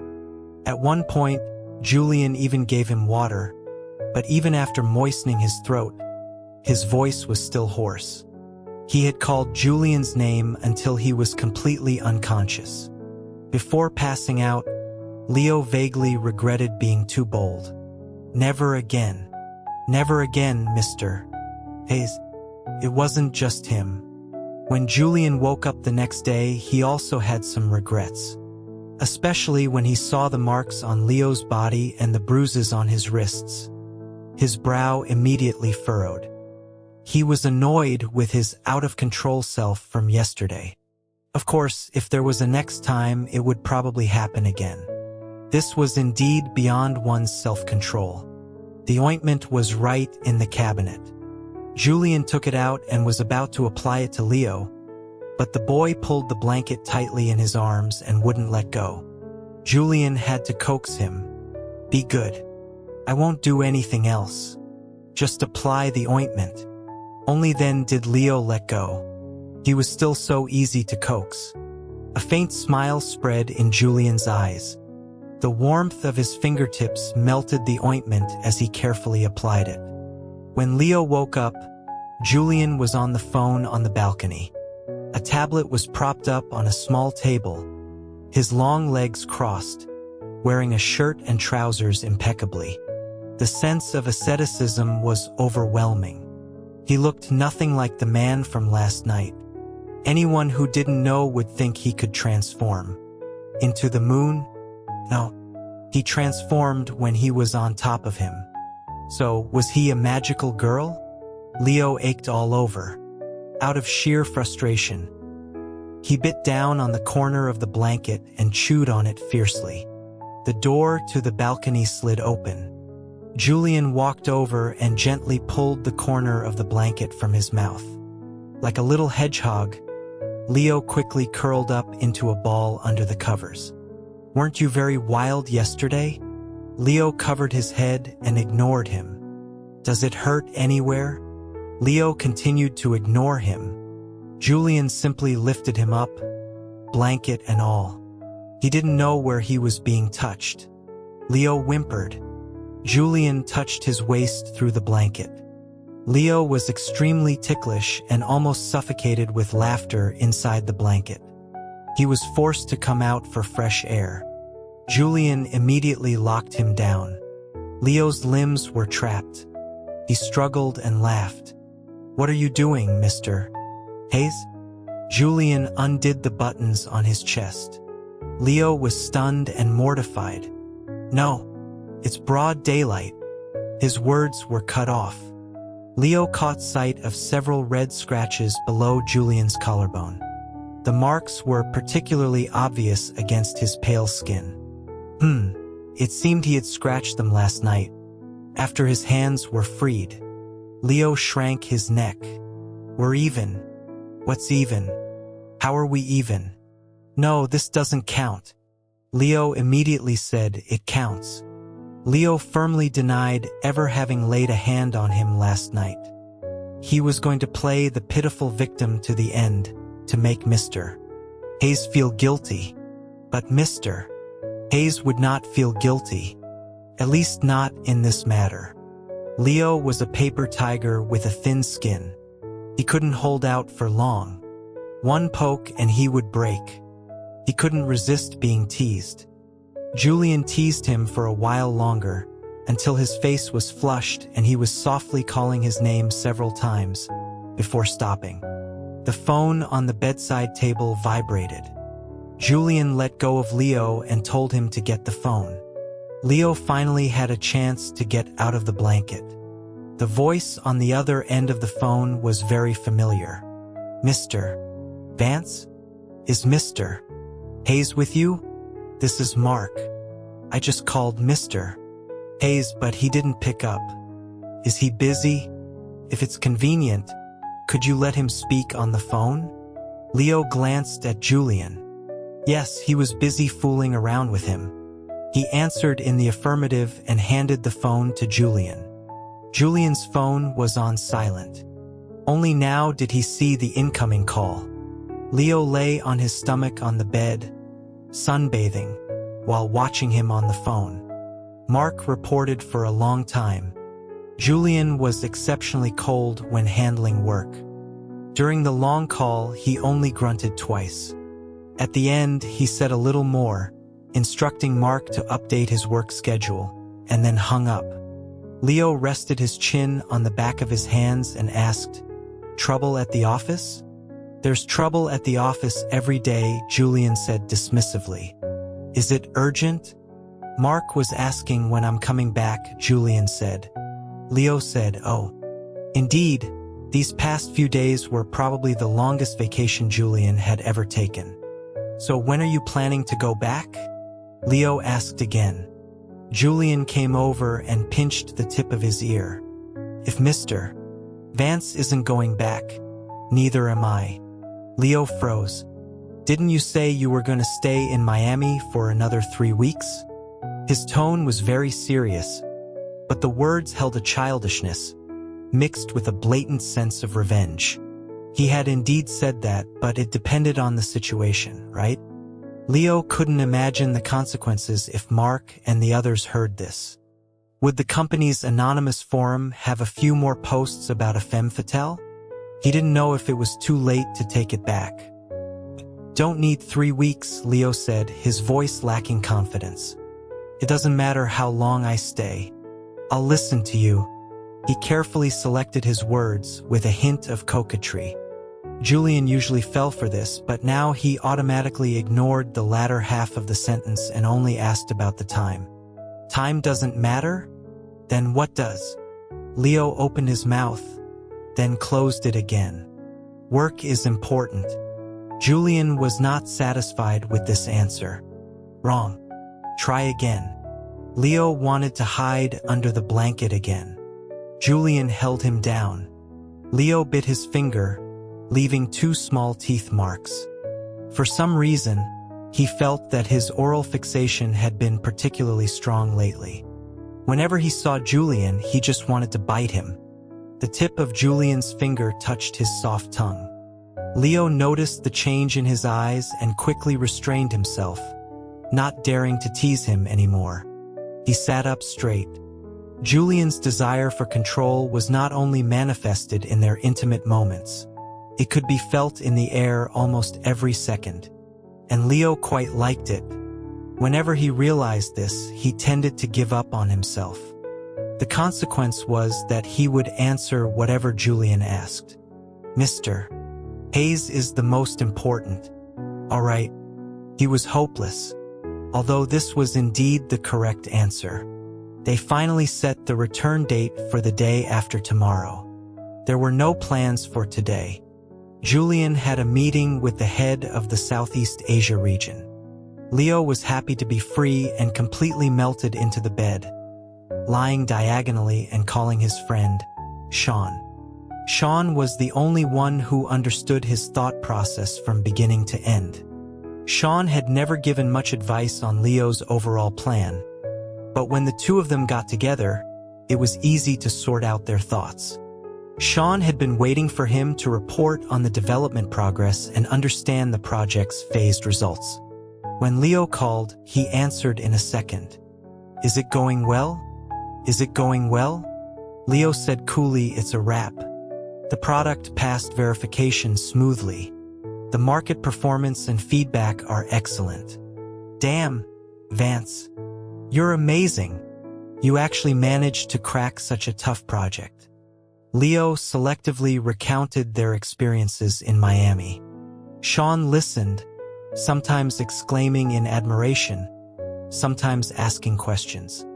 Leo was desperate for someone to tell, and now that someone was willing to share his joy, he naturally spoke with more enthusiasm. However, Sean's responses became less frequent, his exclamations gradually changing from wow to oh, and from amazing to as long as you guys are happy. Leo paused. Is there a problem? He asked. No, Sean said. Leo looked at his phone screen doubtfully. He didn't think there was a problem either. So he continued. Mr. Hayes put the seafood platter on his side of the table at the restaurant. I couldn't even reach it from across the table. Don't you think he did it on purpose? And we held hands. Mr. Hayes initiated it. How do you think he thought of that? Maybe he learned it from all the couples on the beach. And Mr. Hayes even gave me a nickname. Stop, hold on a minute. Sean had been holding back for a long time. You don't have to be so detailed. Your brother is still single, remember? Sorry. Sean let out a long breath.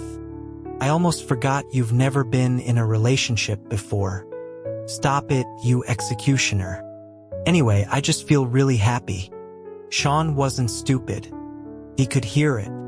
Even his voice had a pink bubble wrap sound to it. Of course, you're happy when someone is pursuing you. He was resentful, lamenting fate's unfairness to single people. But Leo paused at his words. Pursuing? Yeah, isn't he pursuing you? This is what good friends are for. I can share your happiness, but you can't be too happy. Sean had turned into a sour green mango, a shriveled one at that. To comfort his good friend, Leo agreed to play a few rounds of a game with him. The small game group became active again. The other 2 roommates in the group warmly celebrated the return of the missing person, teasing him relentlessly. Leo was in a good mood and didn't bother arguing with them. A life of leisure was very comfortable, and he played with great enthusiasm, even performing exceptionally well. They won 2 out of 3 rounds. Sean said that being in love also affected one's combat effectiveness. Maybe I should try dating too. Leo knew he was just saying that. He usually complained about why no one pursued him, but when someone did, he ran faster than anyone. Leo had similarities with him, but he was also different. He wasn't very sensitive to others' advances. It was better now. In college, he was like he had a blocker installed, always late to realize when someone was showing interest in him. He always needed Sean's reminder to get it. He couldn't help but think of Julian again. Was Mr. Hayes pursuing him? The definition was vague, because Julian had always been good to him, as good as ever. If there was a change, it wasn't non-existent. Mr. Hayes seemed to be clingier than before. With Mr. Hayes, many feelings could be quantified. He could feel that Mr. Hayes was increasing the ways he expressed his feelings. So these subtle changes had a reason. In the 4th game, Leo continued to perform exceptionally well. Sean, due to a slow reaction, was taken out by the opposing team with a single shot. The other 2 roommates were also unexpectedly eliminated while looting. Leo was left alone to fight his way through a hail of bullets. The 3 spectators were so excited they were shouting, all of them typing in the chat, "Go, love sniper, go!" After the poison gas entered the semifinals, the gunfights became more intense. Leo switched to an 8x scope. The other teams had at least 3 or 4 people left. Leo only had 1 life and had to be extra cautious. He even ignored the messages that popped up on his phone, all for the glory of the team. It was a hard-won victory.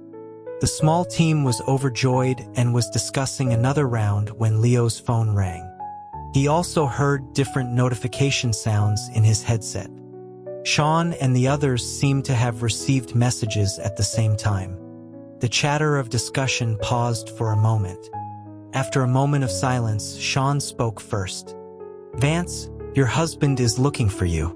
He wants you to pay attention to him. Pass it on, your husband is looking for you. He wants you to pay attention to him." Message received, "Your husband is looking for you. He wants you to call him back." "What is wrong with you guys?" Leo exclaimed.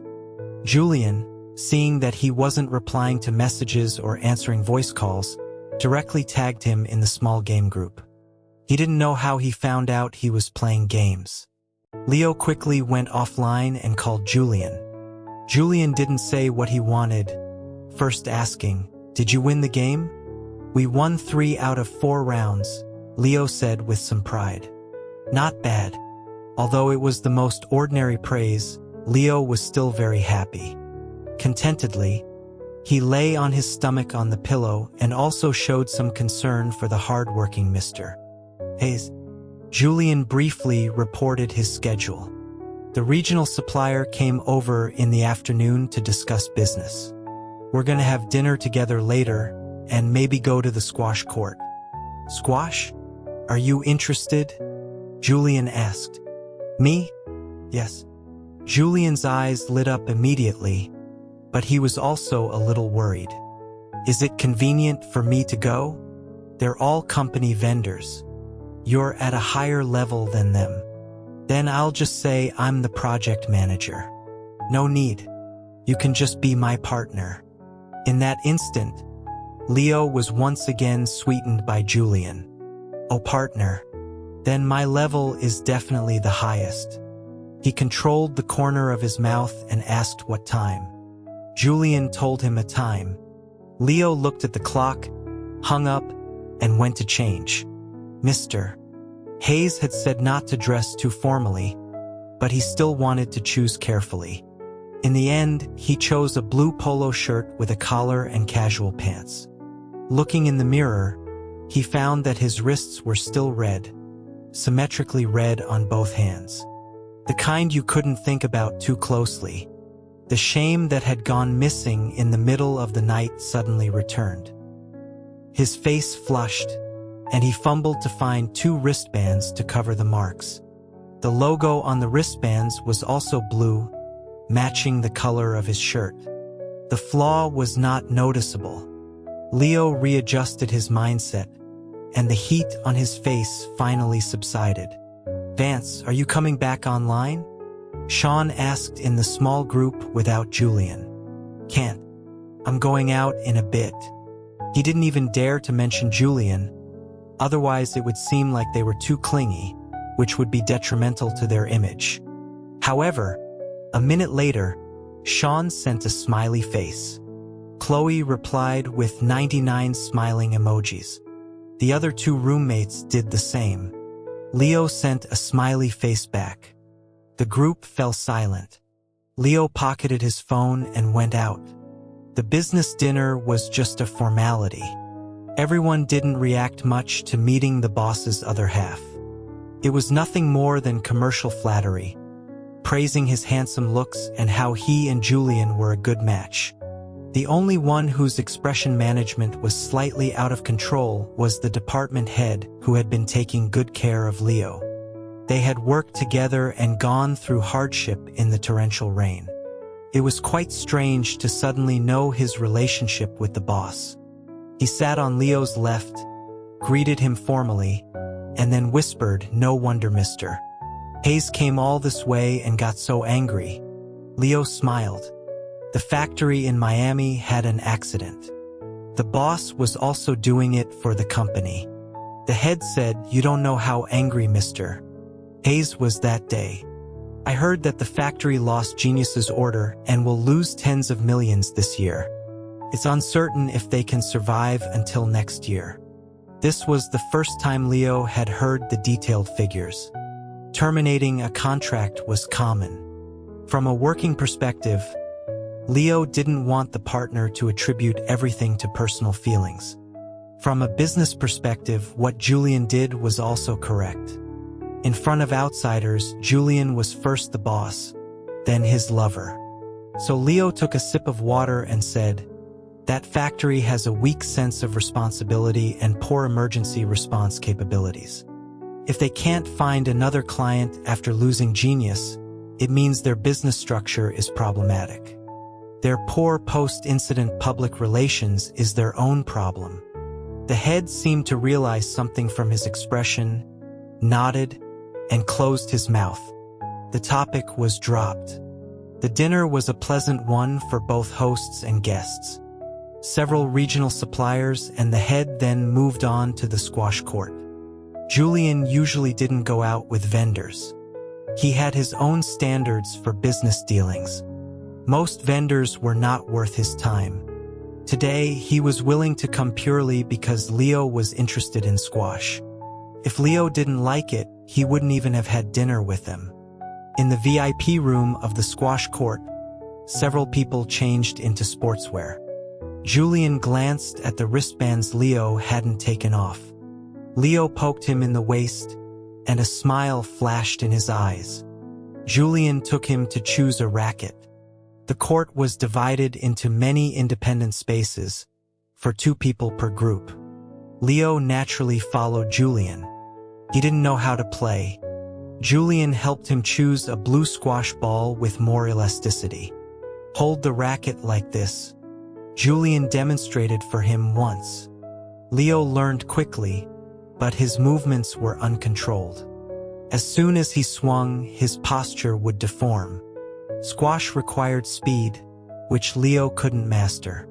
Several times, the ball either flew out of the glass wall or landed in a position he couldn't reach, which made him feel very defeated. Julian gave up on letting him practice alone and walked over, holding his racket and half embracing him to fix his position. "First, stabilize your posture, then serve. Feel the power of the racket and predict the ball's position." Leo adjusted his posture according to his guidance, and the ball no longer flew randomly. It just looked very dangerous, heading straight for him. He couldn't help but raise his racket to block it, but Julian had already caught the ball. Again. Because Julian was patient enough, Leo wasn't anxious even if he didn't do well. On the 15th ball, Julian let go. Leo was already able to receive it. The squash ball bounced off 2 walls and landed on the floor at a 90-degree angle. He hit 6 in a row and was so excited. "Let's have a match," Leo said. Julian smiled. Okay. A game was 15 points. They didn't play by professional rules, just counted the number of successful returns. In the first game, Julian won. Leo was soundly defeated, but his fighting spirit was aroused. In the second game, he rolled up his sleeves and fought back, lasting for 5 more balls. In the third game, they were tied. Leo was not reconciled. He twirled his racket. "Let's continue." They played until the 4th game. Although his arm was sore, he still gritted his teeth and tried his best. This time, the tables turned and he actually won. Yes. Leo opened his arms excitedly and ran to Julian for praise. Julian pushed his sweaty hair aside and said without any hesitation, "Baby, you're amazing." Beating his own teacher gave Leo a great sense of accomplishment. It was a huge satisfaction, winning 3 out of 4 games in the afternoon and learning to play squash at night. He was a little genius. His energy was completely drained. Leo was so excited that his battery was only at 1%. He was covered in sweat. They put away their rackets and went to take a shower. The hot water flowed down his hair, washing away the soreness in his body. Leo's arm and wrist had used a lot of force. He took off his wristbands and rubbed them. He didn't know if it was his imagination, but the red marks seemed more obvious after being steamed by the hot air. It seemed they wouldn't disappear in 2 or 3 days. Mr. Hayes was really strong. He tilted his head and smiled. Then how did he lose just now? Shouldn't he be invincible? It seemed he still had a bit of luck on his side. He wiped his face, ready to go out. But when his hand was on the door, he paused again. Wait, something seemed wrong. It was a known fact that Mr. Hayes was very good at sports and had more stamina than him. But in the 4 games, he played worse and worse. It seemed that all the points were taken by him. Huh? He blinked. From a probability perspective, it was unlikely. How could he improve so fast in just 1 evening? Then, if not analyzed from a probability perspective, the regional head and the supplier were still at the court. Julian didn't want to spend the whole evening playing, so he left with Leo first. Leo seemed a bit tired and didn't speak for half the journey. The streetlights on the coastal road were high, like stars, illuminating the deserted beach. The nights by the sea at this time of year were always very quiet. Julian turned down the volume of the stereo.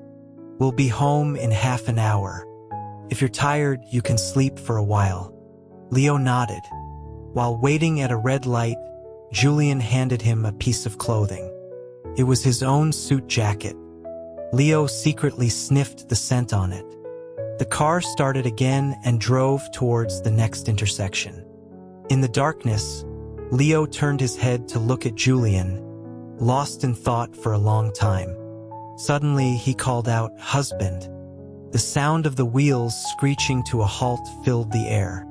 Julian slammed on the brakes at the side of the road. "What did you call me?" Leo met his gaze and smiled softly. "Husband. Aren't you my husband?" The car was parked quietly on the side of the road. Julian's back was against the light from outside the window as he stared at him. Leo pursed his lips and turned his head back. Was he scared? Or did he not like it? Actually, he had just thought of this address. He remembered he had never called him that before. Sean and his roommates had joked about it before. Only he himself was late to the realization. The title husband was different from Mr. Hayes. It was a mark bestowed upon a lover, an exclusive identity for two people in a marriage. Leo wanted to call him that. He was a little shy when he was secretly planning it, but after saying it out loud, he felt relieved. Although he was nervous, it was mixed with anticipation.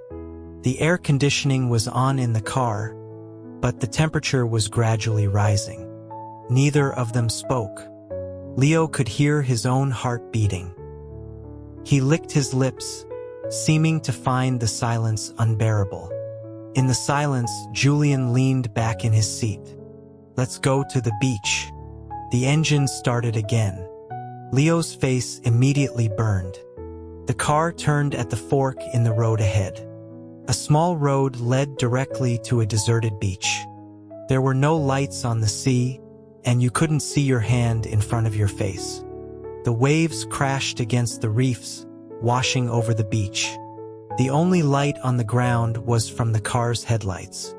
The stars in the sky were brilliant, speaking for a romantic and mysterious night. Amidst the sound of the gentle waves, Julian leaned over and unbuckled his seatbelt. Leo suddenly grabbed his hand, their eyes meeting. Julian only paused for a second. With a click, the seatbelt was undone. Leo was lifted onto his lap. The suit jacket fell onto the seat. The space was small, and Leo couldn't escape. Julian had one hand on the steering wheel, supporting his back. Leo pressed his hands on his shoulders, not daring to move, afraid of starting a fire. It was just like the scene in his dream, but even more exciting. He was like a lamb thrown onto a bonfire, waiting for the hunter to clean him up, skewer him, and eat him. But he had underestimated his temptation to Julian. He couldn't wait to be cleaned up. The headlights went out. A handprint was faintly visible on the car window. Leo bit the corner of his shirt, his eyes filled with tears, hazy and alluring. Julian had always thought he was not a lustful person. His ambition was far stronger than his desire for love. At least in the process of forming his worldview, feelings were dispensable. For a long time, he couldn't understand the emotional needs of those around him. They were too intense, too difficult to comprehend. It might have been related to his upbringing. In elementary school, his father was busy with his career and rarely came home. His mother could be said to have raised him alone. There were maids and butlers in the house. The villa was always full of people, not lacking in atmosphere. But his mother still felt lonely. He often saw her sitting alone in the art studio for a whole day, like a semi-withered flower in a greenhouse. He couldn't feel the love between his parents. Their family rarely even took photos together. The only one was taken when he was just born. In his view, his parents were incompatible in everything from temperament to habits. It was strange that they could have gotten together. But such a relationship could last for a year or two, 3 or 5 years, but definitely not a lifetime. His mother fell in love with a very ordinary man who, like her, loved art and frequented art museums and galleries. He wasn't handsome but was very charming.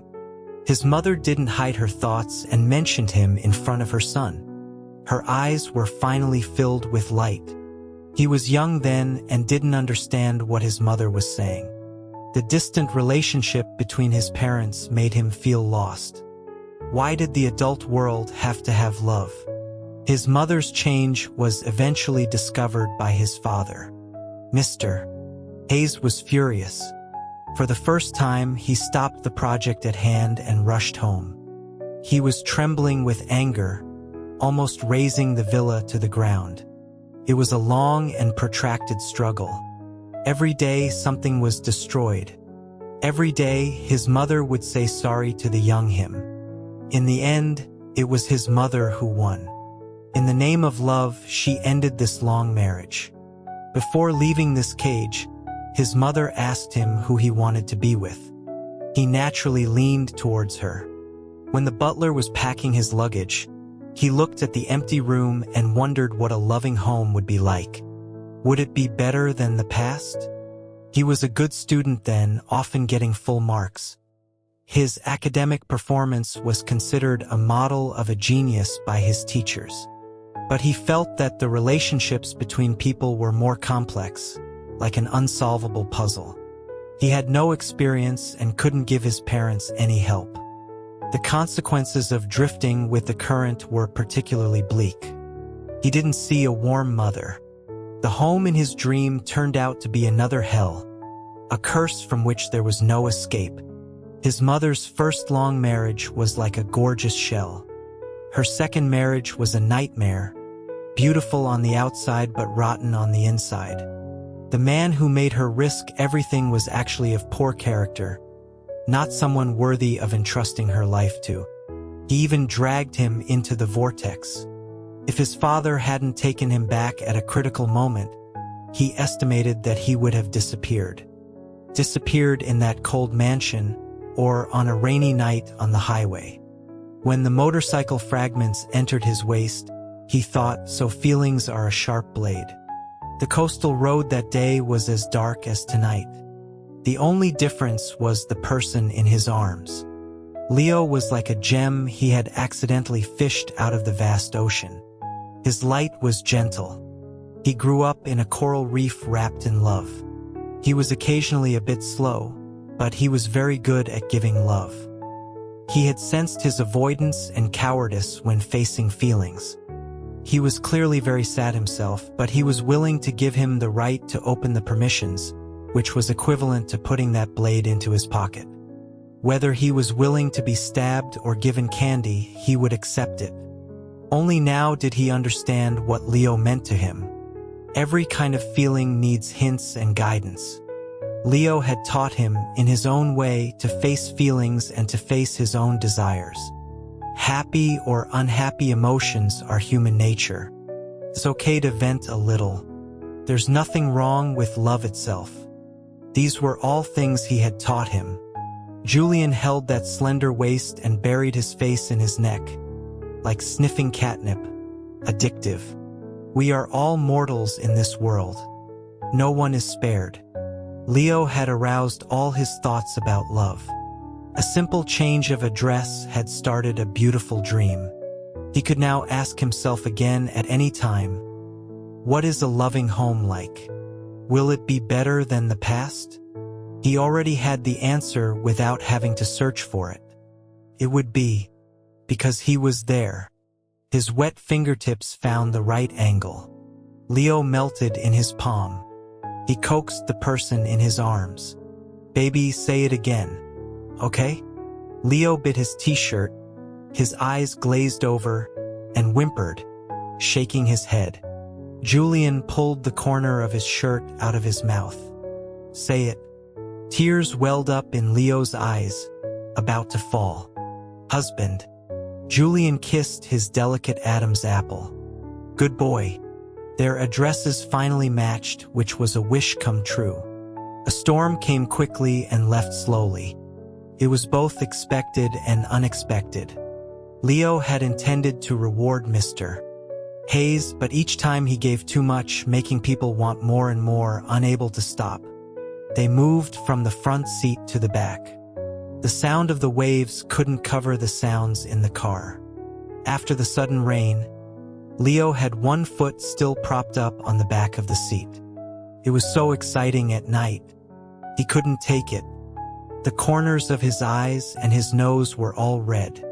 When he retracted his leg, he couldn't help but kick him, complaining with a tearful voice, "You're so annoying. Who pursues someone like this?" Julian guessed that tonight's events had a reason, but he didn't expect it to be because of this. He grabbed his foot, holding the slender and smooth ankle, and pulled him into his arms, his voice warm. Then how should I pursue you? Teacher Vance, please teach me. Leo was speechless, his eyes full of accusation. Julian laid out the logic for him very patiently and shamelessly. Who was the one who started seducing first, Leo was on the verge of tears. How did it become his fault? No matter what, it was Mr. Hayes' fault. It was your fault. You couldn't resist being seduced. Was the reward so bad? Would you follow anyone who seduced you? The baby was so angry he was talking nonsense. Julian couldn't help but laugh, but he was afraid of making him angry again. So he said, "Only you, baby. There's no one else." Leo played coy. "I don't believe you, Mr. Hayes'." Credibility with him was now zero. Just now, he had also said he would let him go if he just called him that a couple more times. And what was the result? It wasn't that there was no end. Then he heard Julian say, "You have to believe me. We've done it too many times this week. Mr. Hayes has used up tomorrow's quota. I'll sleep on the sofa when we get home," he added. Julian said seriously, "This is not valid. Teacher Vance wouldn't be able to bear it." Leo picked up a cushion and threw it at him. After venting his anger, he wilted. Julian completely accepted his occasional outbursts of feistiness and arrogance. This was the version he wanted to see. Not so polite, able to be coquettish and throw tantrums. Seemed more real, more intimate. And coaxing him was very interesting. The uncertain emotional factor was more challenging than the certain logical reasoning. Julian knew he had been transformed by Leo towards a richer, more humane side. This kind of change was also very novel. At least in the past few decades, he had never imagined it. Actually, Leo wasn't really angry. He was just shy, just wanted to mess with him on purpose. Julian helped him put on his clothes. Leo was limp like a doll, letting him do as he pleased, occasionally being naughty and disturbing him, only to be firmly held down by Mr. Hayes. "You don't want to wear them? Still want to play?" Leo's physical strength was completely exhausted today. He'd better not challenge the limits of the human body. After getting dressed, they didn't leave in a hurry. They had a tacit understanding to slow down the pace. Julian opened the car's giant sunroof. Leo lay down, resting his head on his lap, and looked at the stars. Tonight was their last night in Miami. In a way, he was reluctant to leave. Such a beautiful night should last as long as possible. "Will we come back again in the future?" Leo asked, staring at the starry sky. "Whenever you want," Julian said. "What if I don't have vacation time? You can consider buying a stake in Alex's private airport. What if I don't have holidays? There will always be some. The earth will still turn without me." Leo looked up at him. Julian made a shushing gesture. "Just don't let Mark and the others hear." Leo's eyes curved into crescents. After thinking for a while, he shook his head. "Let's not. Pursuing someone can't delay work. That's not good." Julian said flatly, "That's only if you've been caught." Leo wrinkled his nose. "Oh, so you won't cherish me once you've caught me? Have I caught you yet?" Julian's thinking was clear, not getting sidetracked at all, and he pressed his advantage. Leo lowered his eyelids. After a while, he said, "Almost." Julian raised an eyebrow slightly. Leo hooked his finger. Julian lowered his head. He gave him a quick kiss. 95%. Mr. Hayes can figure out the rest himself. Julian smiled. "Okay, I'll take my time." No matter what the percentage was, it didn't matter. The progress bar was only to remind himself to be better to him. Every day they were together should be a new one. There was no need to set a deadline. To embrace the black swan in life requires extra patience. Pursuing someone is a lifelong subject of study. He was ready. Only 3 days had passed since Leo returned to the country, but Mark already saw him at the company. He was quite surprised, holding a folder and approaching him. "Mr. Vance, why are you at work? Not continuing your vacation? The AP project is over, and the next project is still under evaluation. There's not much to do during this time. Mark thought Leo would take at least another week off. Leo said, I have nothing to do at home either. I might as well come to the company to slack off. Mark laughed. Then you're slacking off in a pretty punk way. I see you have 3 meetings scheduled for today. Leo smiled along. For the department's performance, to snatch a good project. Mark feigned shock. You still need to snatch? Yeah, Leo said. Mark laughed, thinking to himself, Mr. Vance, this president's man is really low-key. Their schedules were very tight, and they went their separate ways to their meetings after a few words. The AP smartphone was a big hit. The colleagues at the meeting were all very polite to Leo. Some were envious, some were friendly. Who knew if their departments would cooperate on the next project? Of course, everyone without exception praised him for his sense of responsibility. After all, everyone would be impressed by someone who gave up their vacation to work overtime voluntarily. Otherwise, why would companies be willing to hire young people? The competition was too fierce, one senior colleague said to Leo. Leo gave a dry laugh. It wasn't that he was unwilling to rest. He really wanted to get a good night's sleep.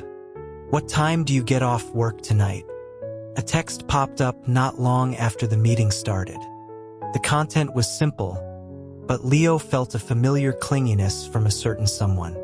Leo replied calmly, it's still early. There's another meeting at 7 p.m. I don't know when it will end. The reply came back. Okay, I'll wait for you. This statement was actually not right. As a president, if he wanted to find something to do, he could easily work 24/7, much busier than their 996 schedule. It's just that a certain someone was no longer willing to put all his energy into work. It was very blissful, but also very tiring on his back. Leo chose to ignore a certain someone. The meeting took up the entire afternoon. From the look of the person in charge, this project was likely to fall on the AAP project team. Leo's spirits lifted. He sent a message to the work group. The group chat quickly became lively. Chloe, we can take it. I want a bigger year-end bonus too. But we have to work with Chris's R&D department again. I'm really going to die. Chris won, no choice. How many R&D people in our company can we use? Chris is a senior employee with a lot of weight. We can't get around him. Chloe, it would be great if our team had more say. Many team members below agreed, hoping Leo would fight for it. Chloe added, I hope Mr. Vance gets promoted to associate director by the end of the year. With the big president on top and the R&D department below YYDS. Chris won 11 followed by a string of ones. Leo twirled the pen in his hand, the tip pausing on the page. Speaking of promotion, he had chatted with Julian about it yesterday. Julian had said that not counting years of service from his resume, he could compete for the associate director position. He had been at the company for 2 years and had handled 3 projects, leading development work himself. His results were also presentable. That was enough.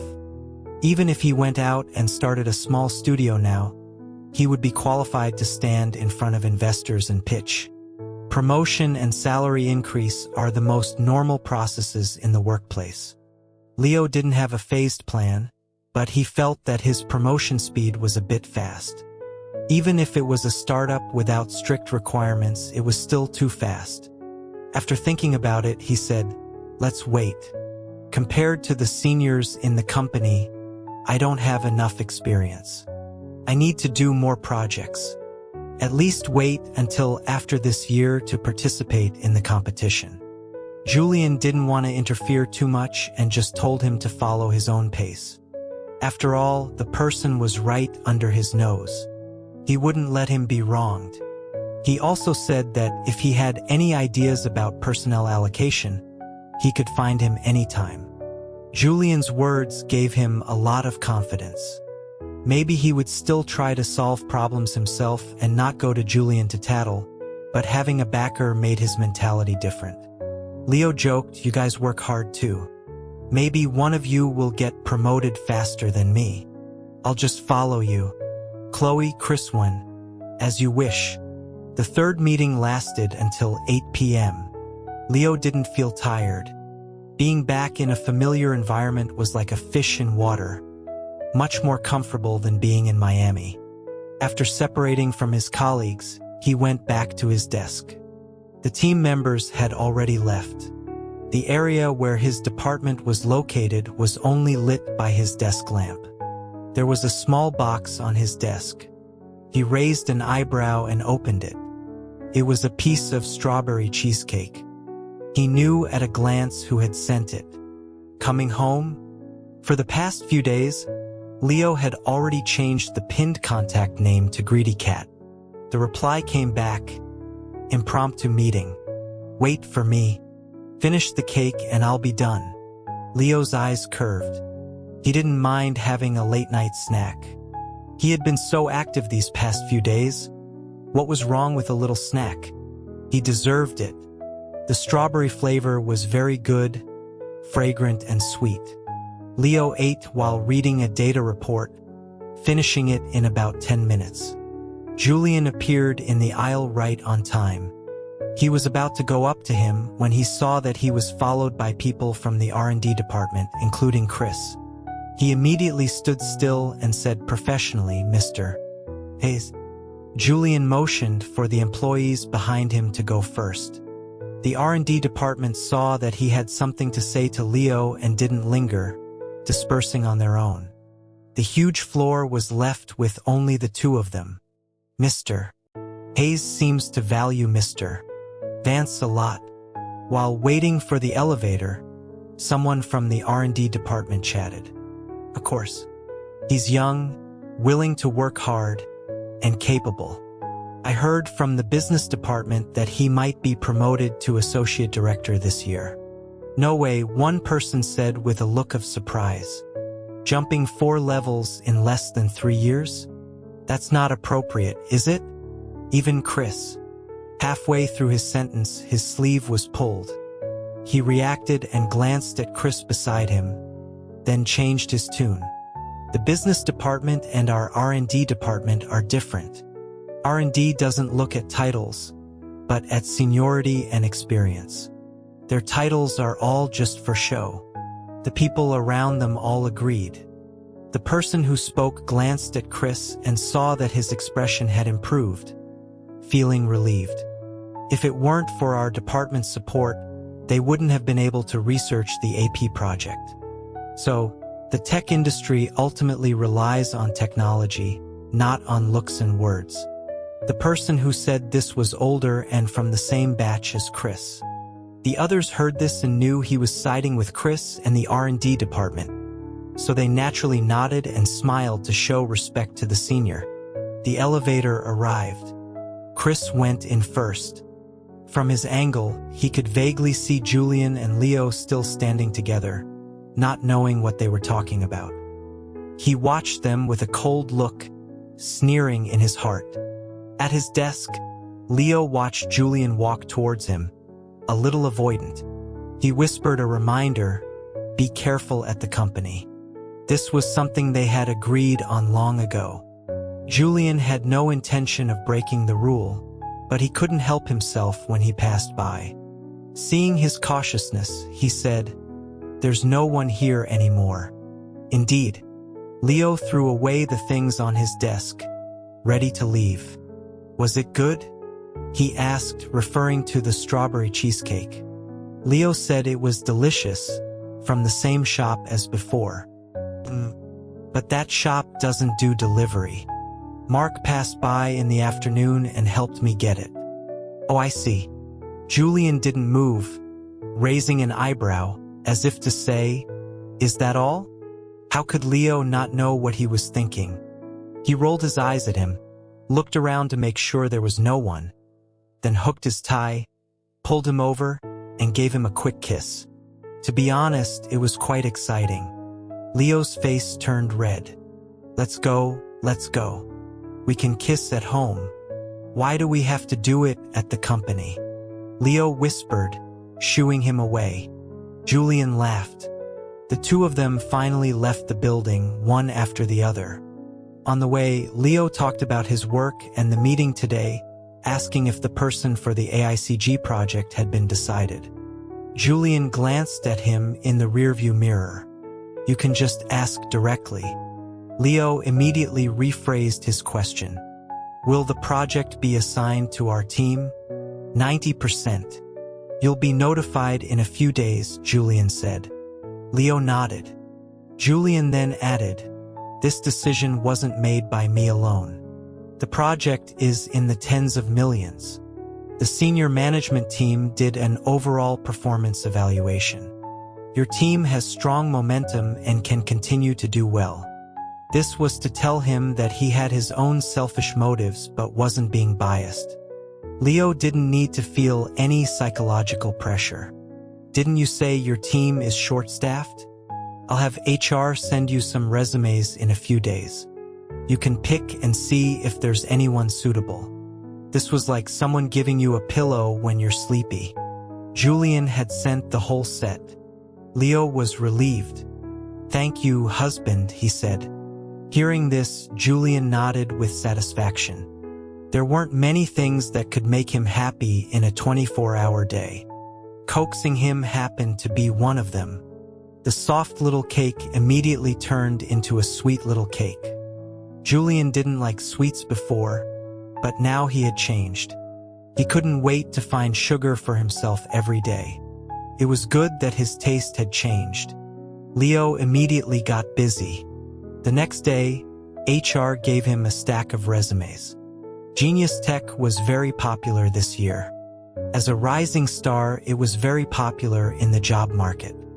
Besides graduates from top universities, there were also many who wanted to switch jobs. Leo spent half a day screening people. He needed someone who was familiar with computers and had worked in the field of artificial intelligence, who understood technology and could play a certain management role in the project. As for the title, if they were excellent enough, they could be on the same level as him. After flipping through them, ignoring the fresh graduates, Leo found a few impressive resumes. One of them was particularly outstanding, having jumped from a Fortune 500 company. Looking at his university, he was surprised to find that they were from the same school, just 1 year older. None of the resumes had photos. Leo then looked at the name. It was a coincidence. He didn't know until he looked. He not only knew this person but was also familiar with him. It was his direct senior from college. They had even worked on a project together before. But business was business. Putting aside the alumni connection, he was qualified for an interview. Leo didn't hesitate and asked HR to help contact these people and schedule interviews. The next day, Leo's schedule was packed. He was walking past Julian's office with his laptop when he hesitated for a few seconds, wondering if he should say hello to Julian. They had been so busy these past 2 days, mostly talking about work, a stark contrast to their vacation. Last night, he was too tired and didn't. He glanced at Julian's expression. He seemed a bit listless. He wondered if he was unhappy. After standing at the door for a moment, he finally gave up. Forget it. Forget it. Behave at the company. He could just kiss him a few more times at home to coax him. The person for the interview was already waiting in the conference room. He was stunned for a moment when he saw him. Leo didn't pretend not to know him and greeted him. Daniel. This senior was named Daniel Tan. After 3 or 4 years in the workplace, everyone had changed. He was more mature than in college. It seemed he had always been quite calm. I didn't expect you to be the person in charge of this project, Daniel said with a smile. You probably didn't expect me to be at this company, Leo replied. But Daniel said, I knew. I just didn't expect to meet under interview circumstances. Leo was quite surprised. He hadn't been to any class reunions in recent years. Besides Sean and his roommates, no one should know where he was working. Daniel smiled.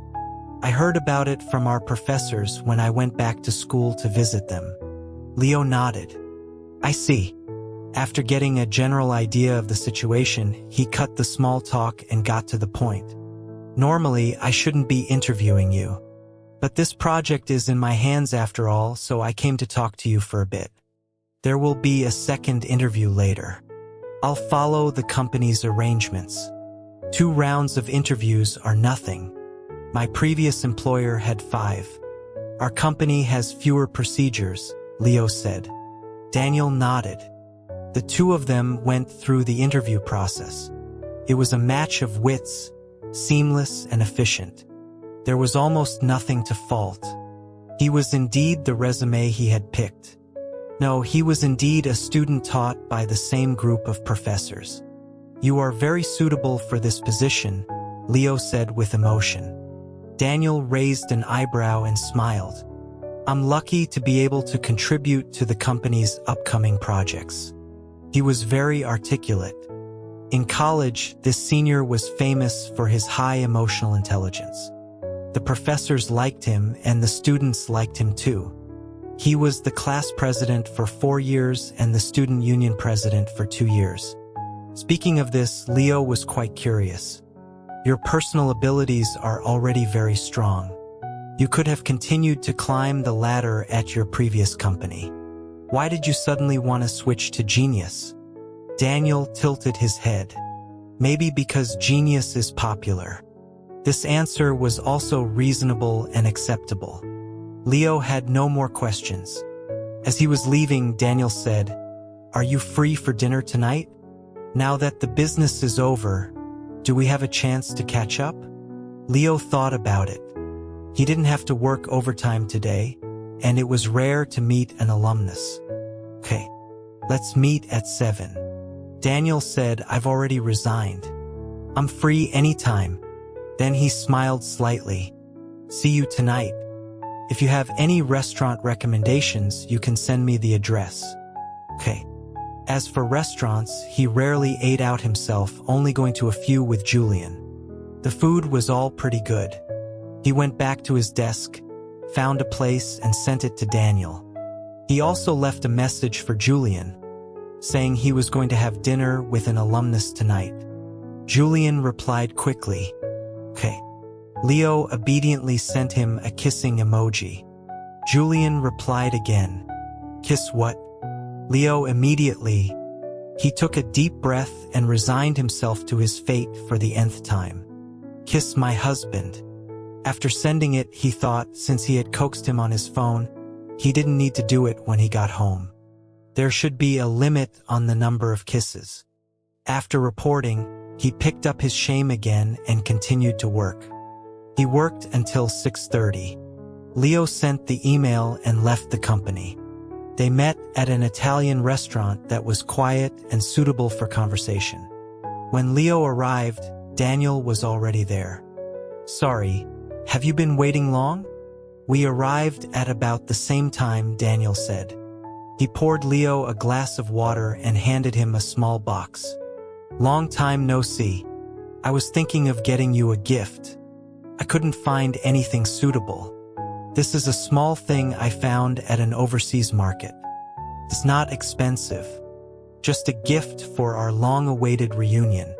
Leo didn't expect him to be so thoughtful. You're too kind. I'm sorry. I can't accept this. Daniel said it's okay. It's just a small trinket. It doesn't count as bribing the interviewer. And I've given gifts to other alumni too. It's all about fate. Since he had put it that way, Leo no longer refused and accepted it. At first, they were a bit distant. Daniel took the initiative to start a conversation, talking about his return to school and mentioning the project they had worked on before. With a common topic, Leo gradually became less formal and reserved. School life was the simplest. After graduation, he didn't have many people he kept in touch with. Leo was filled with emotion and couldn't help but chat for a while. Daniel was a good talker. He wasn't the type to liven up the atmosphere, but he was very good at guiding the conversation. Even if they were in different industries, he could find a point of entry to chat. Leo had witnessed this in college. At that time, it was just confirmed that the freshmen would be paired with seniors for research. A group of newbies who didn't even have a solid grasp of theory, let alone research. Daniel was the first to stand up and help them a lot. After the group members became familiar with each other, they even called him Professor Tan in private. It seemed that his character was ingrained in his bones. Some people are just naturally good at organizing and leading. Leo thought of Julian. I remember you were interning at a big company in your senior year. Genius was still a startup back then, right? Why did you choose Genius after graduation? Daniel asked. Leo recalled for a moment. I felt that Genius had potential. Daniel smiled. You really have a long-term vision. Leo smiled too and added, maybe also because the CEO of Genius is quite charming. Daniel was stunned. Mr. Hayes? Leo nodded. Yes, Mr. Hayes is amazing. You know, I'm quite attracted to strong people. Daniel looked at him, his eyes sparkling. I know. You told me. It was 9 p.m. before Julian left the conference room. Leo hadn't sent any more messages. He was probably still eating. There was no point in going home alone, so he stayed in the office for a while longer. Mark was also busy today, organizing reports at the desk next to him. The second quarter KPIs for Europe and Asia are out. I'll schedule 2 online meetings tomorrow to discuss them. Julian nodded. Mark asked, should I notify Mr. Vance? The AICG project has to carry KPIs this quarter.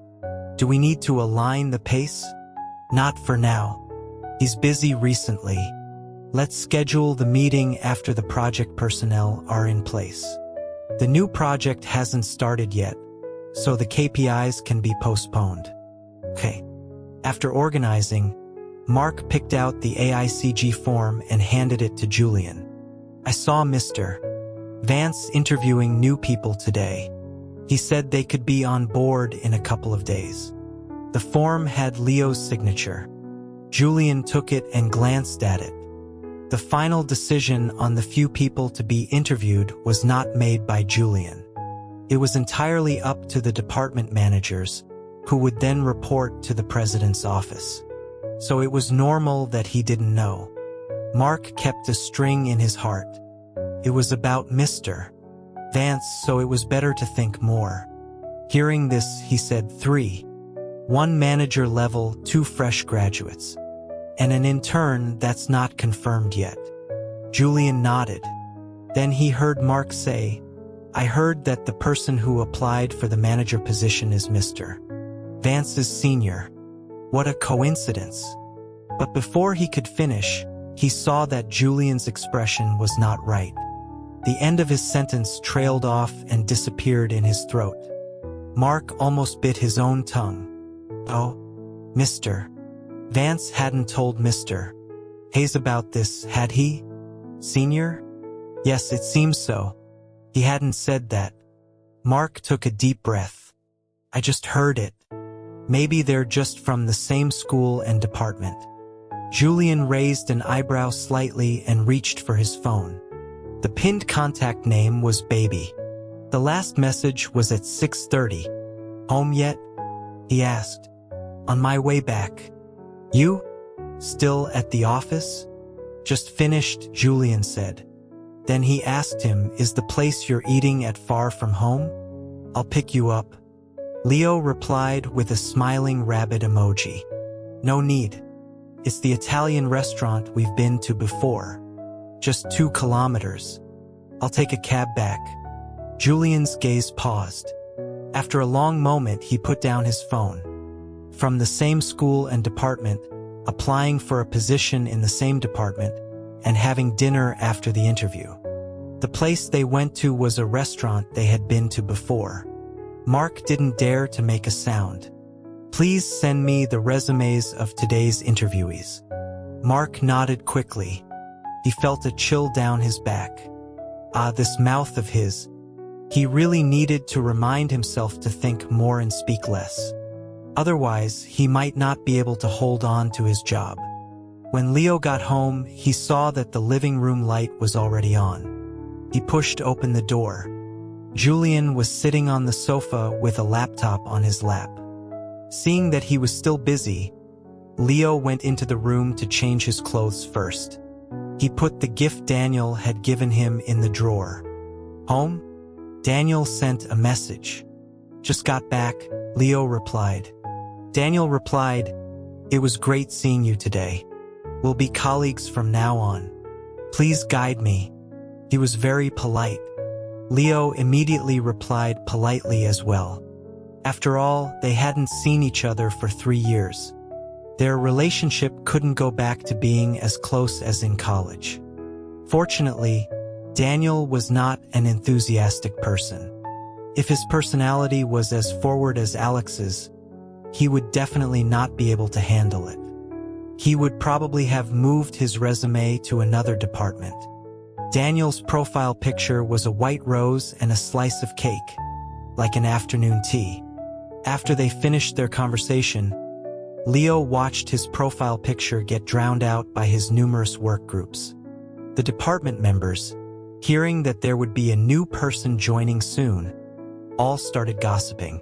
Some were already starting to choose a place for a welcome lunch. "I heard from Jane that there's a handsome guy." Jane was the company HR. Leo replied, "You'll know when you see him tomorrow." "Chloe, is he as handsome as Mr. Hayes?" Leo replied almost immediately, "I don't think so." The group was in an uproar again. Chloe and Chris once sent several messages, saying that beauty was in the eye of the beholder and everyone should still look forward to it. Leo sent a shrugging emoji and left the chat. After washing up, Julian still hadn't come back to the bedroom. Thinking he was working, Leo didn't disturb him and lay on the pillow playing games. He got sleepy while playing, his eyelids drooping. Julian came back.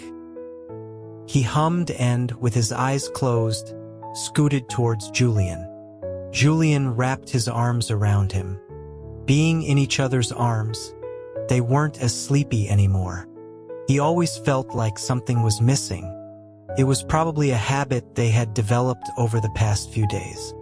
Every time they started chatting, they would start getting intimate.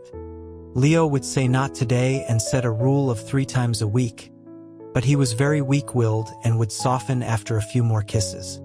But today was unusual. Julian didn't make any extra moves. Now, nestled in Julian's arms, he came to his senses and wondered why Mr. Hayes was being so well-behaved. He was too well-behaved. A bit strange. Frowning, he tried to open his eyes a little. "Mr. Hayes, is something bothering you?"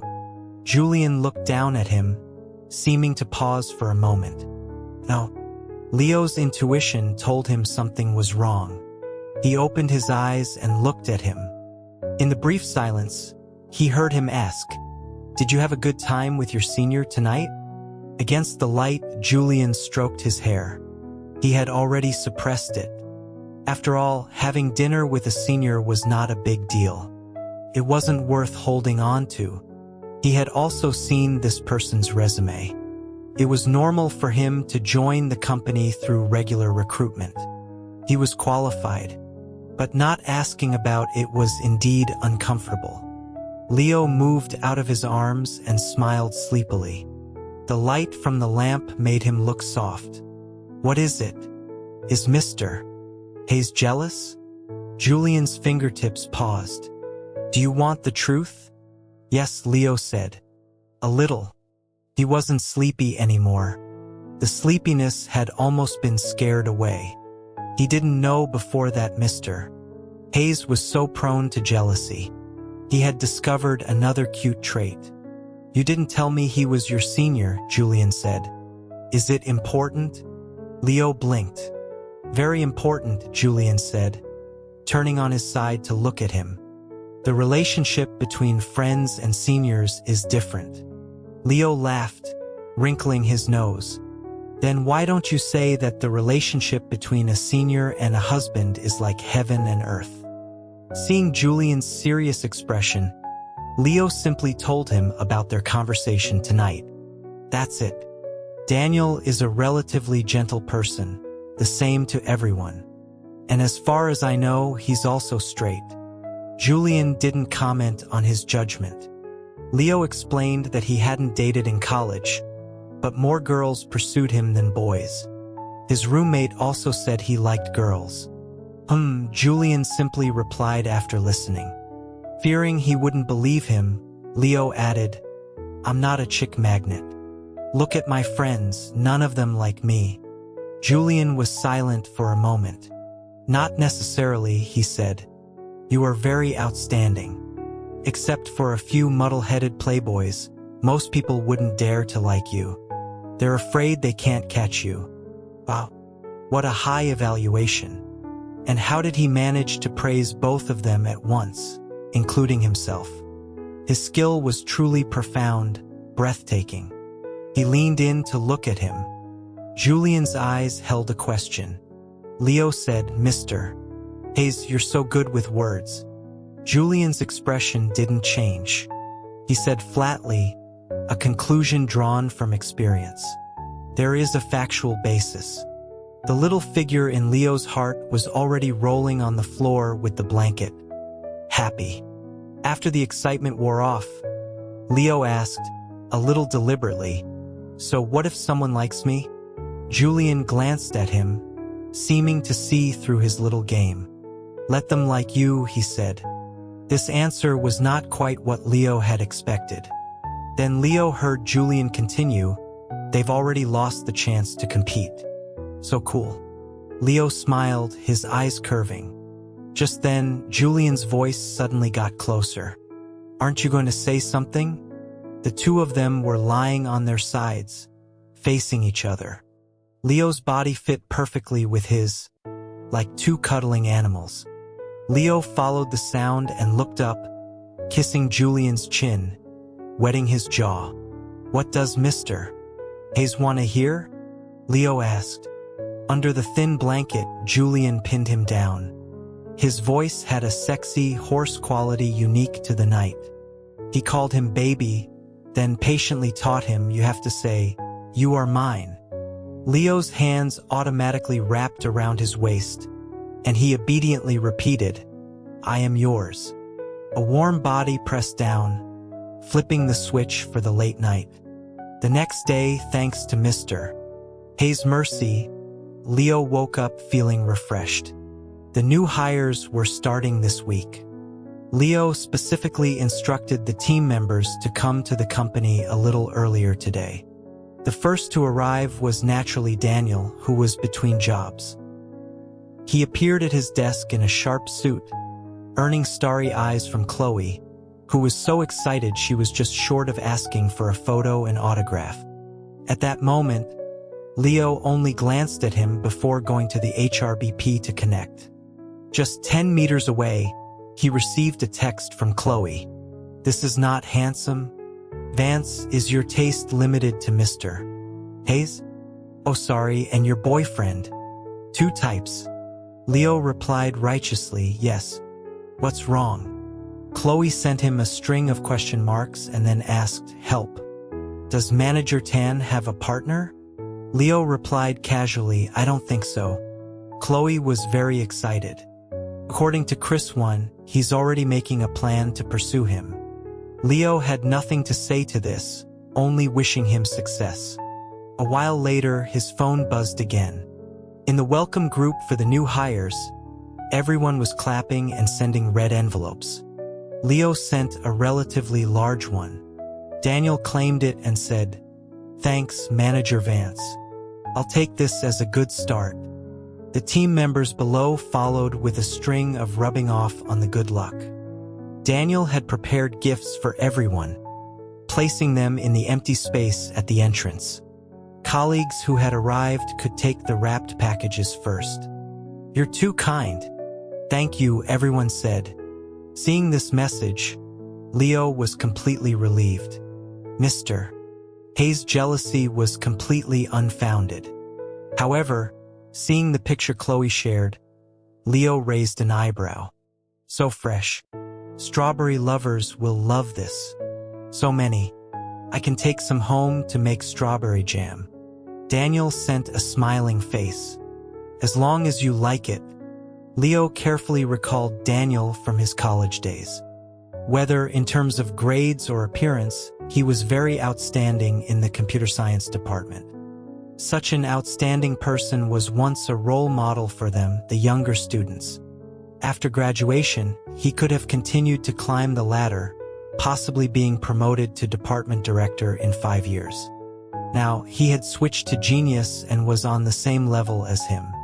As a project manager, he had definitely scored a great deal. But thinking about it logically, something seemed strange. His attention lingered on the strawberry picture for a few seconds before he left the group chat. When he returned to his desk, he didn't see Daniel but saw Chris when packing his things, seeming to be moving his desk. Leo was full of questions and asked him what he was doing. Chris once said, "Manager Tan just reported for duty and asked me a lot of things. How would I know? Later, I thought I might as well move next to Chloe. Let him sit next to you. You two can connect anytime you have something to discuss. It's more convenient this way." Leo couldn't understand Chris when sudden enthusiasm. In the past, when new people came and he was asked to move, he wouldn't. Now that Daniel was here, he had become proactive. Was it because Daniel was too charming? Just then, Chloe chimed in from the side. "Hey, why don't I have him sit here? It's the same if Manager Tan asks me." They were fighting over it. Leo stopped him. "You stay put. Let him sit next to Chloe." But before he could finish, Daniel came back. Chris Wen's desk was already empty. He naturally sat down next to Leo and asked, "Is this my seat?" "Sorry to trouble you, Chris." Chris Wen finally moved the computer cables from under the table and obediently gave up his seat, not listening to Leo at all.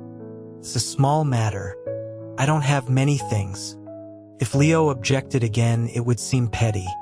After all, besides Julian mentioning it last night, the main person had been very well behaved.